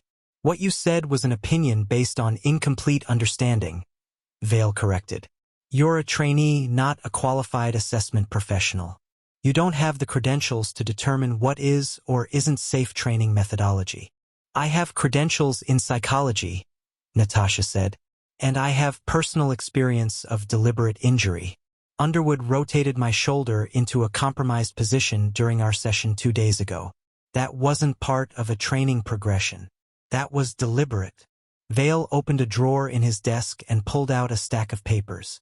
"Before you enrolled at Ashford," he said, "you signed a comprehensive liability waiver. You acknowledged that intense physical training carries risk of injury. You acknowledged that you were participating voluntarily and that you accepted those risks. You also signed a non-disclosure agreement that explicitly prohibits you from making public statements about the program, its methodology, or any incidents that occur during training." He slid the papers across his desk. "You violated that agreement," he said, "which means we have the right to pursue legal action against you. We can sue you for damages. We can pursue criminal complaints for breach of contract. We can make sure that your consulting practice and your professional reputation are significantly damaged by litigation that will take years to resolve." Natasha picked up the papers. The NDA was comprehensive. The language was designed to prevent any disclosure of information about the program, its methods, or any injuries sustained during training. "You can't enforce that," Natasha said. "You can't use legal threats to silence people who've been injured." "Actually," Underwood said, "we can. What we're doing isn't illegal. Intense training carries risk. You accepted that risk. And you agreed not to discuss the program publicly. Those are standard terms for any high-level training facility." He stepped closer to her. "What's going to happen now," Underwood said quietly, "is you're going to sign a statement saying that any injuries you sustained were the result of your own negligence or pre-existing conditions. You're going to sign an NDA that absolutely prohibits you from discussing any aspect of this program. And you're going to leave Ashford quietly, without making any public statements." "And if I don't?" Natasha asked. "Then we file the lawsuit," Vale said. "We argue that you've breached your contractual obligations. We involve your consulting clients, your university connections, anyone you've worked with professionally. We make sure that pursuing legal action against you is the appropriate response for someone who's made false and defamatory statements about our institution." He leaned back in his chair. "The litigation alone will cost you hundreds of thousands of dollars," Vale continued. "Even if you ultimately win, which you won't, because you signed away your right to make these statements, you'll have spent years and enormous financial resources defending yourself. Is that really the legacy you want? Is that how you want your professional career to end?" Natasha understood what was happening. She understood the leverage Vale had. She understood why Priya had been unable to leave, why the other trainees had stayed, why the culture of silence at Ashford was so effective. It wasn't about loyalty. It wasn't about transformation. It was about legal liability. It was about making it so costly to speak up that silence became the only rational choice. But Natasha had already made her choice. She'd already called Laura Chin. She'd already documented everything. The video was already uploaded and secure. "I'm not signing anything," Natasha said. Vale's expression hardened. "You're making a mistake," he said. "No," Natasha said. "I'm making a choice. You've designed this place to silence people through legal threats and financial coercion. You've created an environment where transformation is just another word for abuse. And you've surrounded yourself with people who benefit from that system staying in place." She looked at Underwood. "You deliberately injured me," she said. "That's assault. And there's video documentation of you being instructed to push me to injury. There's video of corporate observers witnessing it. There's medical documentation of the damage." She turned back to Vale. "The liability you're threatening me with is nothing compared to the liability you're creating for yourself. When the story breaks, and it will break, journalists will be investigating not just my experience but the experiences of dozens of other trainees. They'll be looking at the corporate structure you've built. They'll be examining the board members who've turned a blind eye to abuse. They'll be discovering that this entire place is built on systematic harm disguised as transformation." She moved toward the door. The security guard didn't step aside. "Move," Natasha said clearly. "Dr. Reeves," Vale said, "I'm giving you one final opportunity. Sign the documents. Accept the terms. Leave quietly, or face the consequences of legal action." Natasha looked at him. She saw the predator beneath the professional veneer. She saw the man who'd rationalized causing harm as necessary for growth. She saw someone who believed that the ends, his vision of transformation, justified the means no matter how destructive those means were. "No," she said simply. She turned to the security guard. "If you physically prevent me from leaving," she said, "that's unlawful imprisonment. That's a crime. And there's a journalist waiting for me outside this facility. If I don't contact her within the next 30 minutes, she's publishing the story regardless. So I suggest you let me walk out that door." It was a bluff. Partially. Laura had said she'd wait for Natasha to exit the facility and confirm she was safe.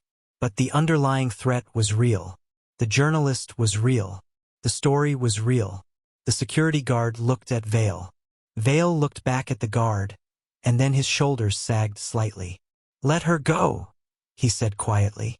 The security guard stepped aside. Natasha walked out of the office. She walked down the hallway. She walked out of the administration building into the November afternoon. Her shoulder throbbed. Her hands still felt slightly numb from the grip work. Her body was damaged from weeks of intentional abuse disguised as training. But she was walking toward freedom. She walked across the compound toward the front gate. Behind her, Ashford Performance Institute continued its daily operations. The other trainees were being prepared for evening training sessions. The mythology of transformation was being perpetuated. The cycle of abuse disguised as growth was continuing. But not for Natasha. At the front gate, a woman in her mid-40s with sharp eyes and a professional demeanor was waiting. "Laurachin, the journalist. Are you safe?" Laura asked immediately. "For now," Natasha said. "We need to move. He's going to try to contain this. He's going to claim I'm lying. He's going to use legal threats and corporate resources to discredit the story." "We're prepared for that," Laura said, opening the door to her vehicle. "We've already been contacted by 3 other former trainees who want to share their stories. We have medical documentation. We have legal consultation. And we have your video documentation of today's final evaluation." Natasha got in the vehicle. As they drove away from Ashford, she looked back at the facility through the rear window. She could see the gymnasium where she'd trained. She could see the dormitory where she'd slept. She could see the eastern wing where James Underwood had deliberately broken her shoulder. And she understood something fundamental. The point of no return wasn't the moment she'd refused to continue the exercise. The point of no return was the moment she'd decided to stop being a victim and become a witness. The point of no return was the moment she'd chosen accountability over silence. Everything that came next, the legal battles, the public statements, the exposure of the abuse, all of it would flow from that choice. And somewhere ahead, in the coming days and weeks, Vale would discover that you cannot silence someone who's already decided to speak. You cannot threaten someone who's already lost their fear. You cannot destroy someone who's already accepted they have nothing left to lose. The story broke on a Wednesday morning, 3 days after Natasha left Ashford Performance Institute. The headline appeared on the front page of the Washington Post's online edition at 0600 hours. Elite Training Institute faces abuse allegations. Former trainees report deliberate injuries disguised as transformation methodology. By 0630 hours, the story had been shared 47,000 times on social media. By 0700 hours, major news networks were running segments about it. By 0800 hours, Ashford's website had been taken down, ostensibly for maintenance, but actually because the comments section had become a space where former trainees were sharing detailed accounts of injuries, psychological manipulation, and systematic abuse. Laura Chen's investigative piece was comprehensive. She'd interviewed 12 former trainees. She'd obtained medical records for 8 of them showing injuries consistent with deliberate damage. She documented the financial structures that had made it difficult for victims to speak publicly. She'd analyzed the liability waivers and NDAs that Ashford used to silence people. But the centerpiece of the investigation was the video. The footage from the final evaluation showed everything with brutal clarity. It showed Natasha performing the grip strength test. It showed her articulating clear pain. It showed her stating that the pain exceeded safe parameters. It showed James Underwood instructing her to continue despite her statement about injury. It showed her finally refusing to continue and publicly calling out the methodology as deliberate injury. And it showed Vale's reaction. His lack of surprise, his attempt to rationalize the injury as psychological rather than physical, his explanation to the corporate observer about how pain is often a signal from the mind rather than the body. The video was damning. By Wednesday afternoon, law enforcement agencies in 3 states had opened investigations. The Maryland Attorney General had announced that they were examining whether criminal charges were appropriate. The Better Business Bureau had revoked Ashford's accreditation. And former board members of the institution were beginning to issue statements distancing themselves from Vale's methodology and claiming they'd never been informed of specific injury incidents. Vale, for his part, had gone silent. He wasn't answering calls. He wasn't making statements. He wasn't appearing publicly. The only official communication from Ashford came through their legal team, which issued a statement saying that the allegations were inflammatory mischaracterizations of legitimate training methodology, and that they would vigorously defend against any false claims. But the defense wasn't working, because as the investigation deepened, more evidence emerged. A former IT employee of Ashford came forward with internal communications showing Vale discussing how to manage the narrative around trainee injuries.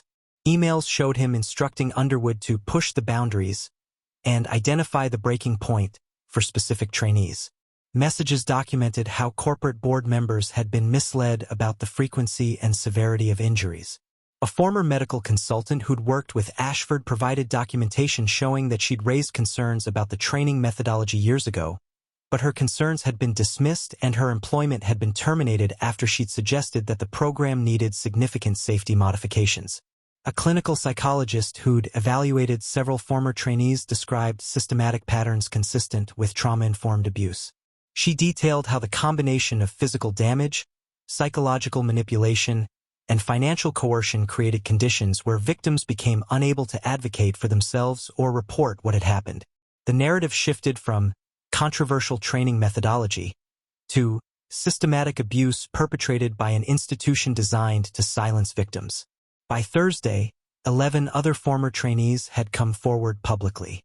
By Friday, that number had grown to 23. Each had their own story.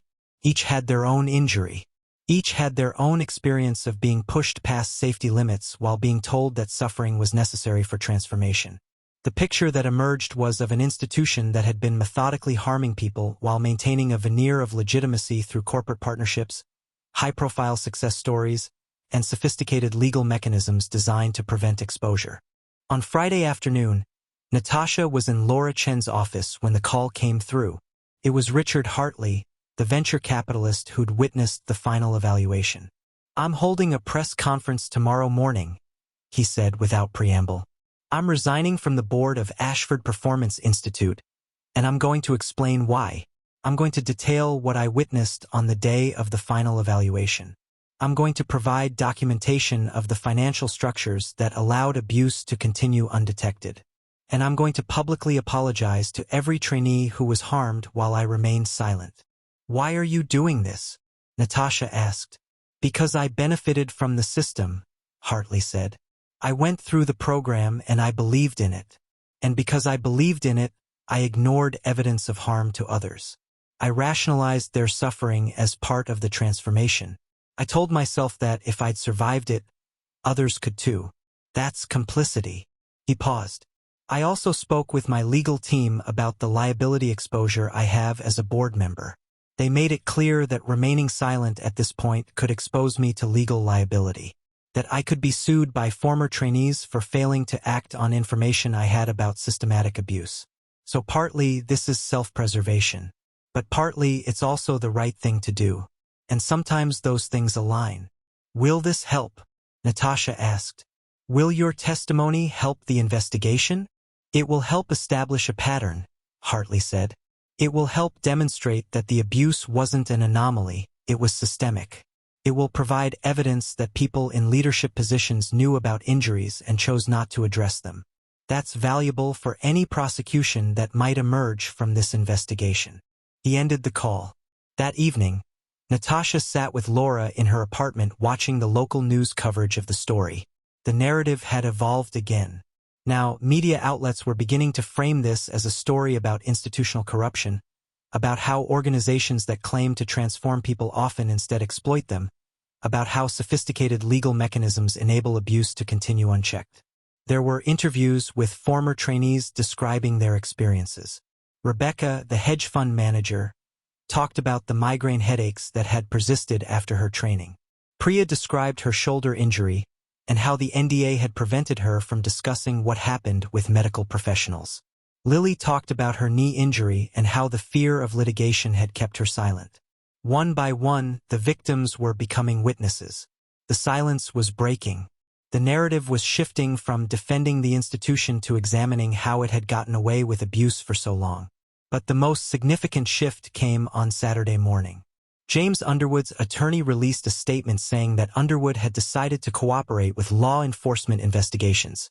In exchange for immunity from criminal prosecution, he was providing detailed documentation of his work at Ashford, including video recordings of training sessions, audio recordings of conversations with Vale, and written documentation of the deliberate progression toward injury in specific trainee cases. The immunity deal was significant because it meant that Underwood, the person who'd actually perpetrated the physical abuse, was now becoming a key witness against Vale, the person who designed and directed the system. And with Underwood's cooperation, law enforcement had something they needed: insider testimony, detailed documentation, direct evidence of Vale's instructions to push trainees toward injury. By Saturday afternoon, federal prosecutors had announced that they were pursuing criminal charges against Vale for conspiracy, assault, and fraud. The charges carried potential prison time of 15 to 25 years. Vale, still in hiding and refusing to make public statements, suddenly became a fugitive from justice. What happened next unfolded over the course of 2 weeks. The FBI located Vale attempting to board a flight to Switzerland using a false passport. He was arrested at the airport.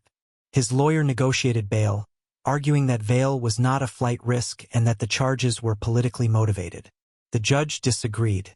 Vale was held without bail pending trial. The corporate board that had overseen Ashford issued a statement accepting collective responsibility for failing to implement adequate safety protocols. They announced that they were establishing a $15 million settlement fund for former trainees who had sustained injuries.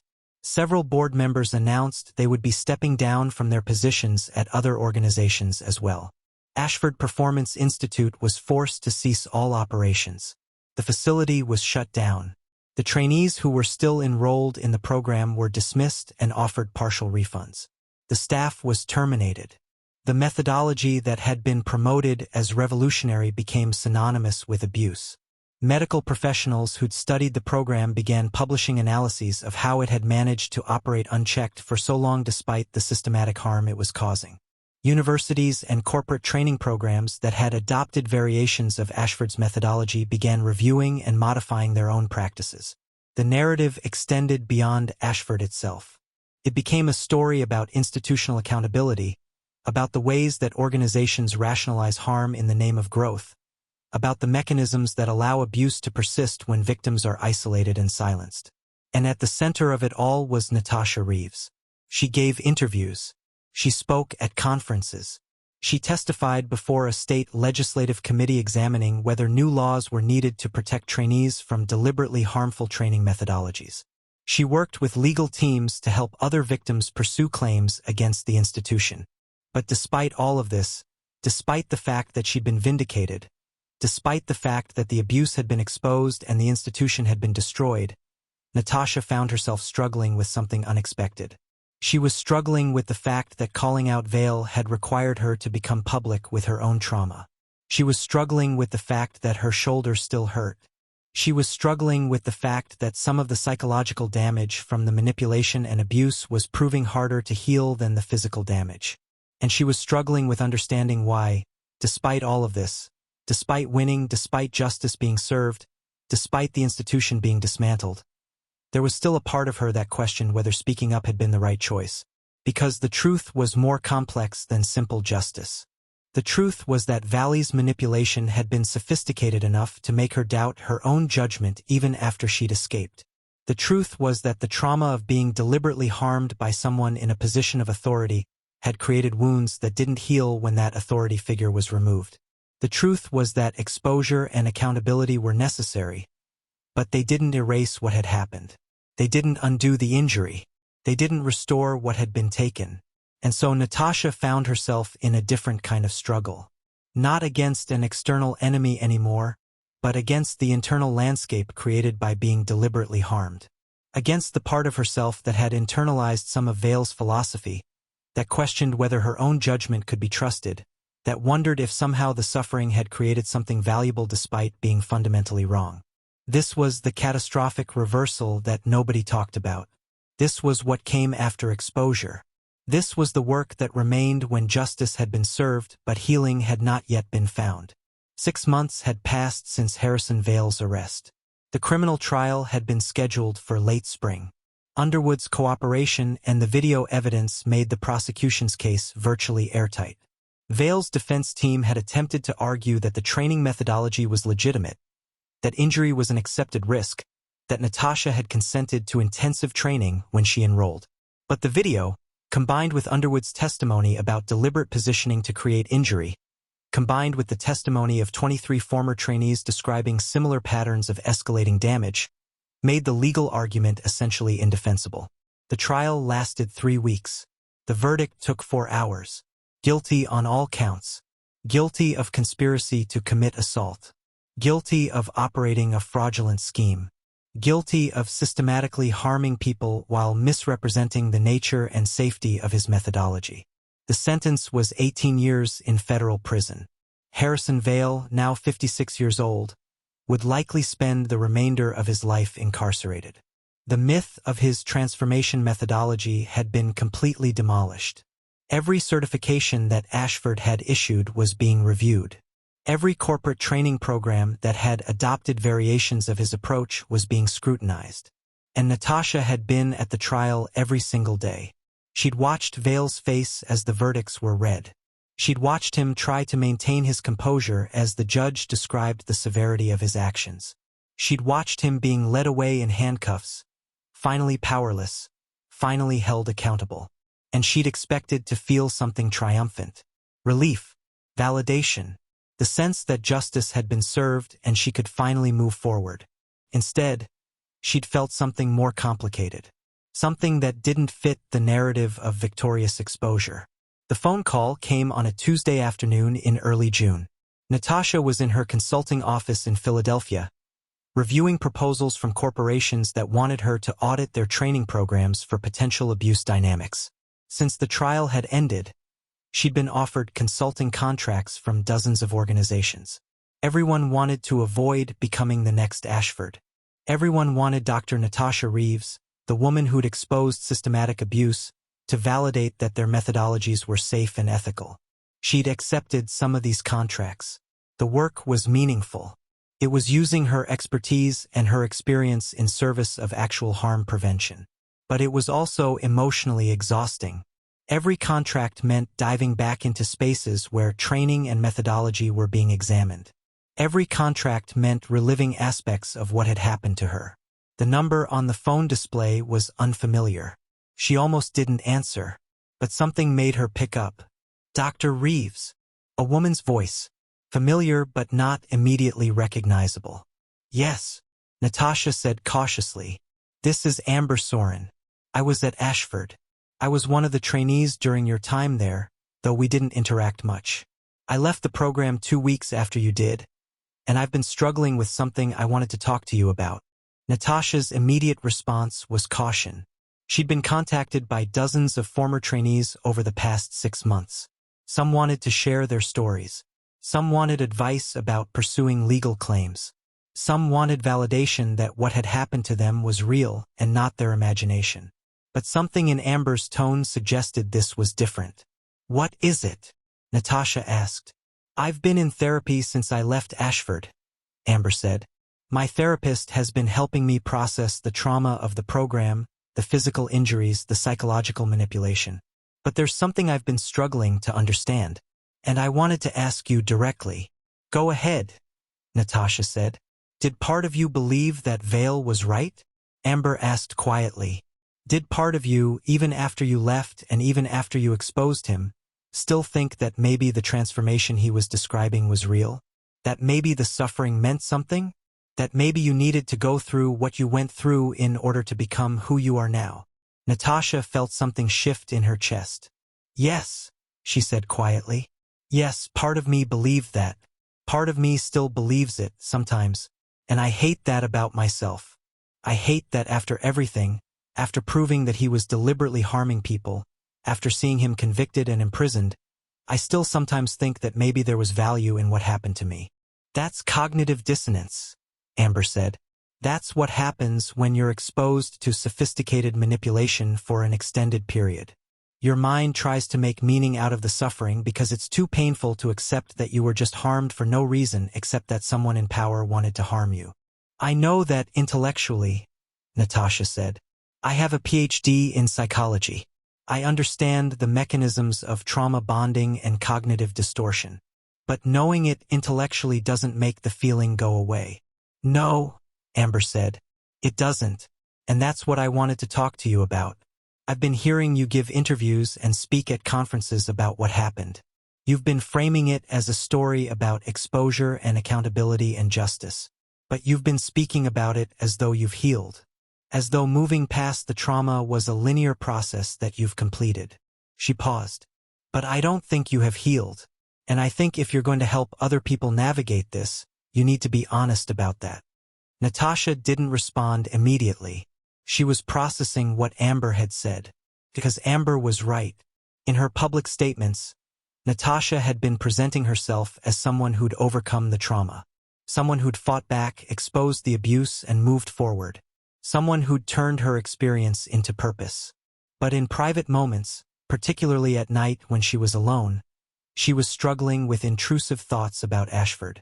She was struggling with shoulder pain that flared up during certain movements. She was struggling with moments of self-doubt that hadn't existed before her time at the facility. She hadn't healed. She'd survived. She'd won. But she hadn't healed. Thank you for saying that, Natasha said finally. You're right. I've been presenting a narrative that isn't completely honest. I've been performing the role of the survivor who's overcome trauma, when the truth is I'm still very much in the process of recovering. So maybe that should be the next conversation, Amber said. Not about Ashford or Vale or justice, but about what healing actually looks like after something like this. Not the narrative of triumph, but the narrative of ongoing recovery. That's what I need. That's what I think a lot of us need. After the call ended, Natasha sat in her office for a long time, thinking about what Amber had said. She'd spent the past 6 months being the public face of accountability. She'd done interviews. She'd testified. She'd worked with journalists and lawyers and prosecutors to ensure that Vale was held legally responsible. She'd done the work of exposure and justice. But she'd neglected the work of healing. And more than that, she'd allowed her narrative of triumph to eclipse the more complex reality of ongoing trauma and recovery. Over the next 2 weeks, Natasha made several decisions that shifted the trajectory of her life. She reduced her consulting contracts. She kept only the most meaningful ones, the work with organizations that were genuinely committed to reform. The rest she declined. She began working with a trauma-informed therapist who specialized in institutional abuse. This was different from the general therapy she'd been doing. This was specific work about processing what it meant to have been deliberately harmed by someone in a position of power, and what it meant to live with that knowledge going forward. She started writing, not for publication initially, just for herself. She documented her experience in detail, not the public version she'd presented to journalists, but the private version. The confusion, the moments of doubt, the ways her confidence in her own judgment had been shaken, the ongoing healing, and she reached out to Laurichin. "I want to do a follow-up piece," Natasha said.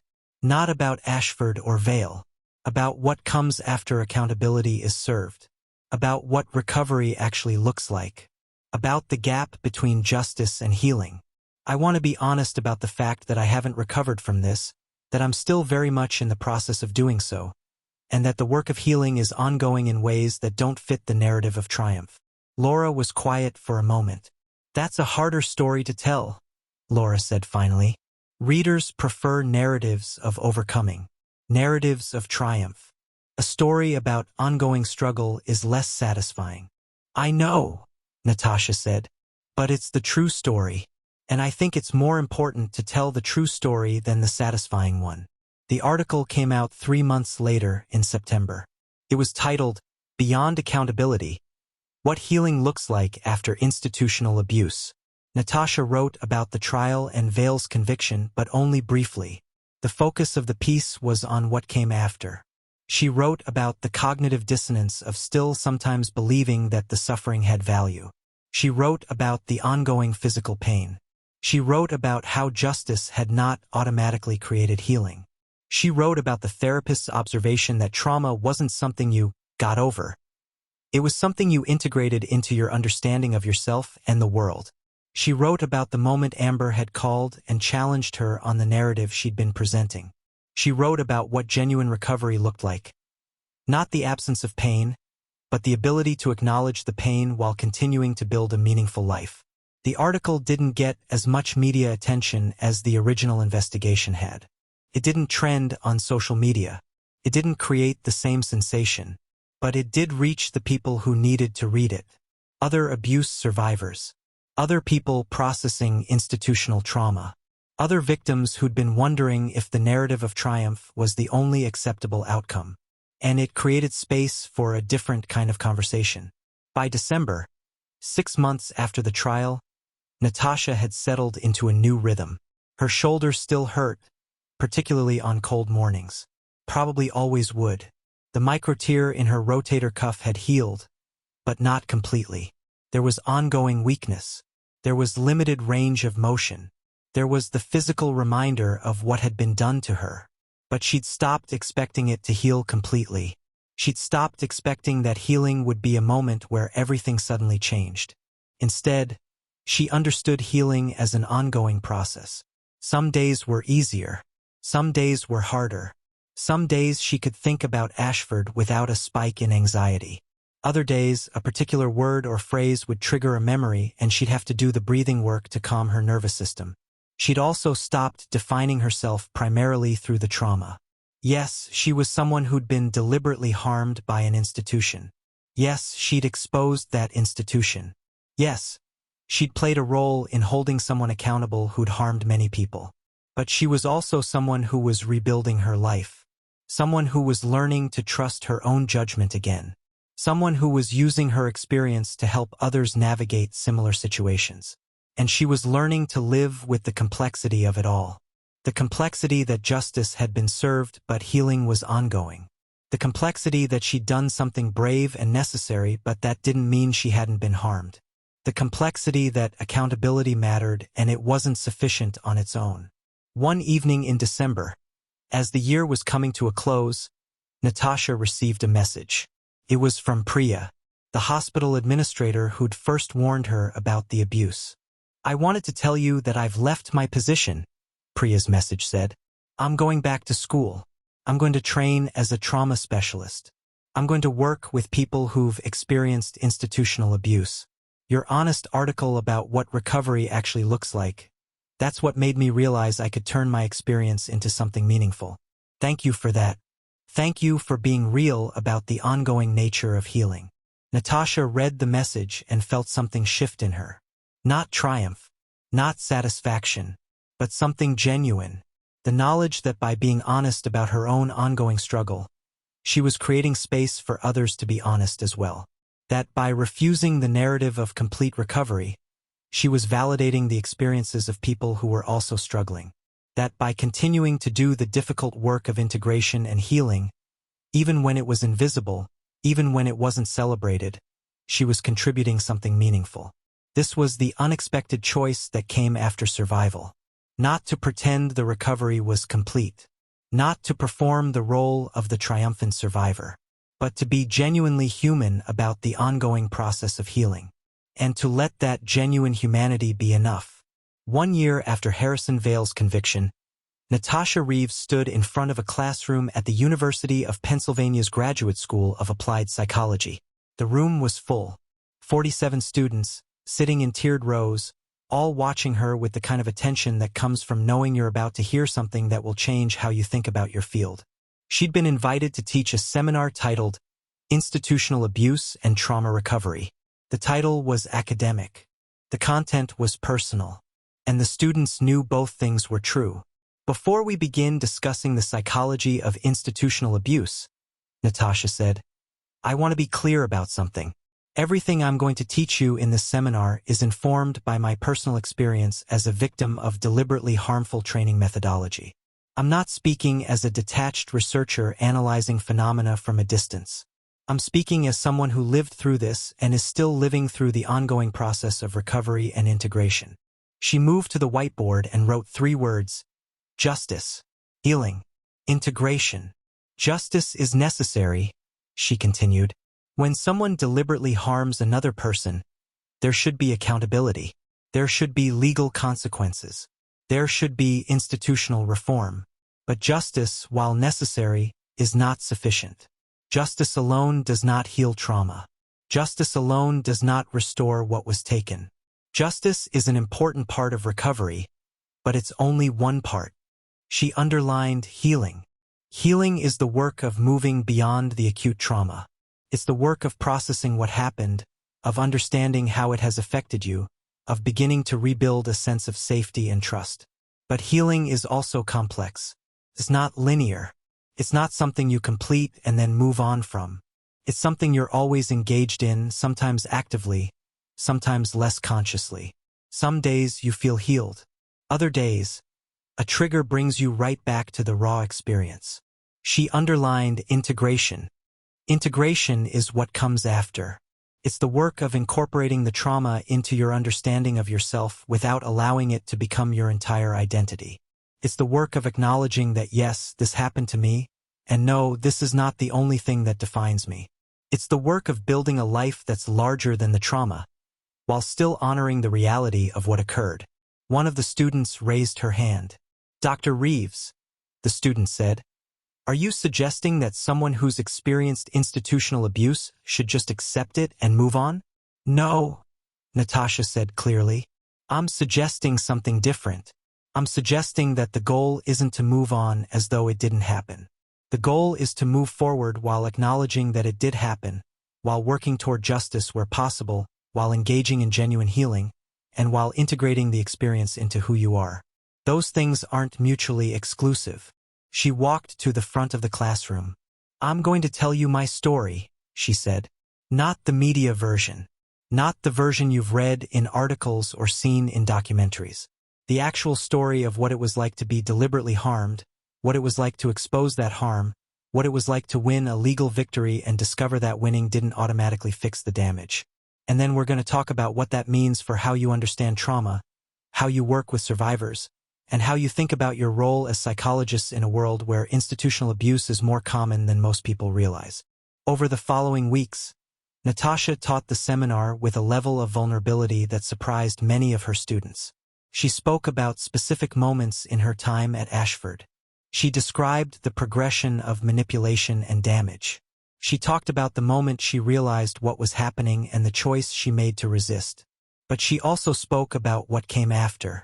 She described the trial, but more importantly, she described the 3 months that followed where she'd continued having intrusive thoughts about the experience. Where she'd woken up at 3 a.m. with her shoulder throbbing and her mind replaying moments from her final session with Underwood. She talked about the moment Amber had called and challenged her on her narrative of triumph. She described how that conversation had forced her to be honest about the ways she was still struggling. She assigned readings about trauma recovery, about institutional abuse, about the psychology of manipulation. But she also assigned articles and essays written by survivors, people who were honest about the messy, ongoing nature of healing rather than the cleaned-up narrative of recovery. And she created space for her students to share their own experiences. By week 4 of the seminar, several students disclosed that they'd experienced some form of institutional abuse themselves. A student who'd been in a cult during his adolescence. A student who'd experienced abuse by a spiritual leader. A student who'd been in a controlling romantic relationship that had elements of psychological manipulation. The classroom became a space where the complexity of recovery could be spoken aloud, where the contradiction between justice being served and healing being ongoing could be acknowledged, where the trauma could be named without being allowed to eclipse the person experiencing it. On the final day of the seminar, Natasha brought in 4 people to speak with her students. 4 survivors of institutional abuse who'd each taken different paths to recovery. There was James, a former member of a high-control religious group, who'd spent 5 years rebuilding his entire worldview after leaving. There was Michelle, who'd survived an abusive corporate training program and had gone on to become a workplace rights advocate. There was Carlos, who'd been in an athletic program with systematic physical and psychological abuse, and who was now training as a sports psychologist to reform coaching methodologies. And there was Priya, who was completing her certification as a trauma specialist. Each of them spoke about their journey. Each of them spoke about the moment they realized what was happening. Each of them spoke about the work of recovery and the ongoing nature of integration. And each of them spoke about what had come next. For me, James said, recovery meant rebuilding my entire understanding of human relationships. I'd been in a group where I was taught that trust was earned by surrendering autonomy. So learning to trust again meant learning a completely different model of what trust actually was. For me, Michelle said, recovery meant becoming an advocate for workplace rights, taking my experience and using it to create systems that protect other workers from similar abuse. That's not something I did to get closure. That's something I'm still doing as part of ongoing recovery. For me, Carlos said, recovery meant going back into the space where I was harmed, the athletic world, but in a different role, as someone working to change the systems that enabled my abuse. It's taken me years to be able to do that without triggering my trauma. But being able to use my experience to protect young athletes who are now going through training, that's meaningful in a way that just leaving that world never would have been. For me, Priya said, recovery meant honoring my anger long enough to use it as fuel for change. I was angry at myself for not speaking up sooner. I was angry at Ashford. I was angry at the people who could have stopped Vale but didn't. And I was angry at the system that protected him for so long. That anger was intense and it was painful. But when I channeled it into training to help other trauma survivors, when I made it part of my purpose, it transformed from something that was consuming me into something that was driving me forward. The students asked questions. They took notes. They began to understand that recovery wasn't a destination. It was a process.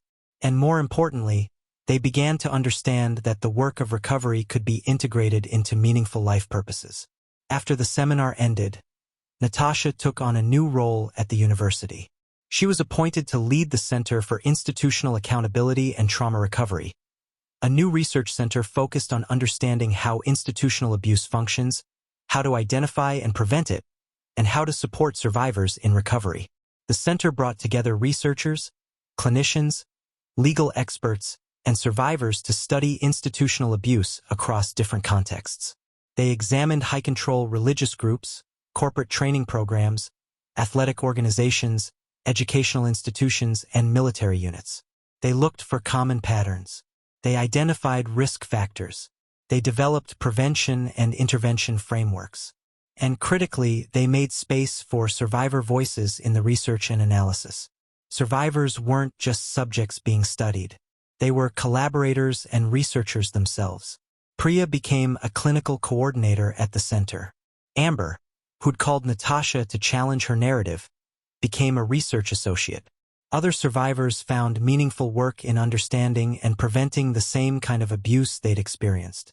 The center published extensively. They offered training to institutions about how to recognize abuse patterns. They worked with organizational leadership to implement safer training methodologies. They testified before legislative committees about the need for stronger legal protections for people undergoing intensive training programs. And importantly, they maintained a focus on the real human costs of institutional abuse. Not just the legal liability, not just the institutional risk, but the actual impact on real people who'd been harmed. 3 years after Vale's conviction, Natasha was invited to give a keynote address at an international conference on institutional reform and ethical leadership. The auditorium was packed. Hundreds of people from different fields, psychology, education, corporate leadership, athletics, religion, all gathered to hear her speak. She walked to the stage and looked out at the audience. She thought about her younger self, the one who'd arrived at Ashford Performance Institute believing that suffering could be transformed into growth. She thought about the version of herself that had been deliberately harmed and then had found the courage to speak about it. She thought about the version of herself that was standing here now, integrated, healing, but forever marked by what had happened. 3 years ago, I was a victim of institutional abuse, Natasha began. 2 years ago, I was a survivor who'd helped expose that abuse. 1 year ago, I was someone who was learning that justice didn't automatically create healing. Today, I'm someone who's integrated what happened to me into a larger understanding of who I am and what I want my life to mean. She paused. The journey between those identities has not been linear. It has not been without moments of doubt or pain or the resurgence of trauma symptoms. But it has been meaningful. Not because the suffering was necessary or valuable in itself. Not because I'm grateful for what happened to me, but because I chose to transform my survival into purpose. She spoke for an hour, detailing not just her experience at Ashford, but what she'd learned about institutional abuse more broadly. She talked about the psychological mechanisms that made institutional abuse effective. She talked about how ordinary, well-intentioned people could become perpetrators when systems and cultures enabled that abuse. She talked about how victims became silenced not just through legal mechanisms but through internalized shame and self-doubt. And she talked about what reformation looked like. Reformation is not about destroying institutions, she said. It's about fundamentally reimagining how they function. It's about creating systems where power is distributed rather than concentrated, where transparency is built into the methodology rather than resisted, where accountability is built into the culture rather than used as a liability shield, where genuine human well-being is the metric of success rather than transformation or achievement or dominance. She spoke about the work of the center she directed. She spoke about the survivors who were doing that work. She spoke about what was possible when institutions were willing to genuinely reform rather than simply defend themselves against accusations. And in the final section of her address, she spoke directly to anyone in the audience who'd experienced institutional abuse. If you've been deliberately harmed by an institution or an authority figure, I want you to know something, she said, her voice steady. What happened to you was not your fault. The shame you feel is not something you deserve to carry. And the work of recovery is not something you need to do alone. She paused. I also want you to know that recovery is possible. Not recovery that erases what happened, Not recovery that pretends the damage doesn't exist, but recovery where you can acknowledge the harm while building a meaningful life.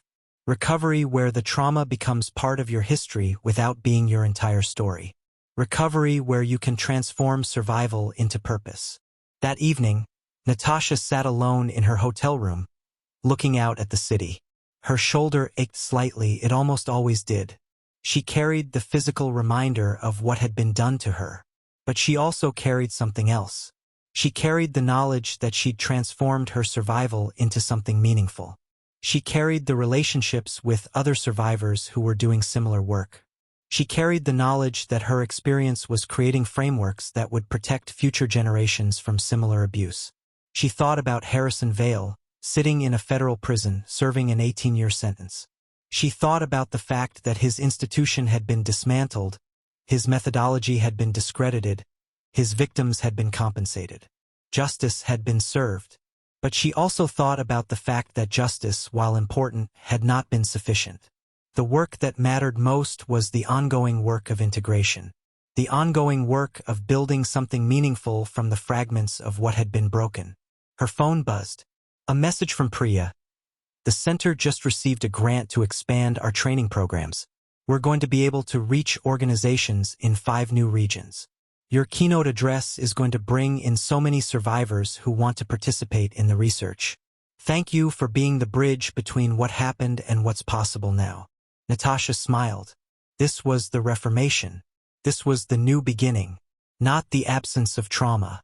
Not the erasure of what had happened, but the transformation of survival into meaningful work. The integration of the past into a present that was building toward a different future. She looked at her reflection in the window of her hotel room. She saw the woman who'd been broken. She saw the woman who'd fought back. She saw the woman who'd healed while acknowledging that healing was ongoing. And she saw the woman who'd chosen to build something better from the ruins of what had been destroyed. That woman was her. And that woman was only beginning. Up next, you've got 2 more standout stories right on your screen. If this one hit the mark, you won't want to pass these up. Just click and check them out.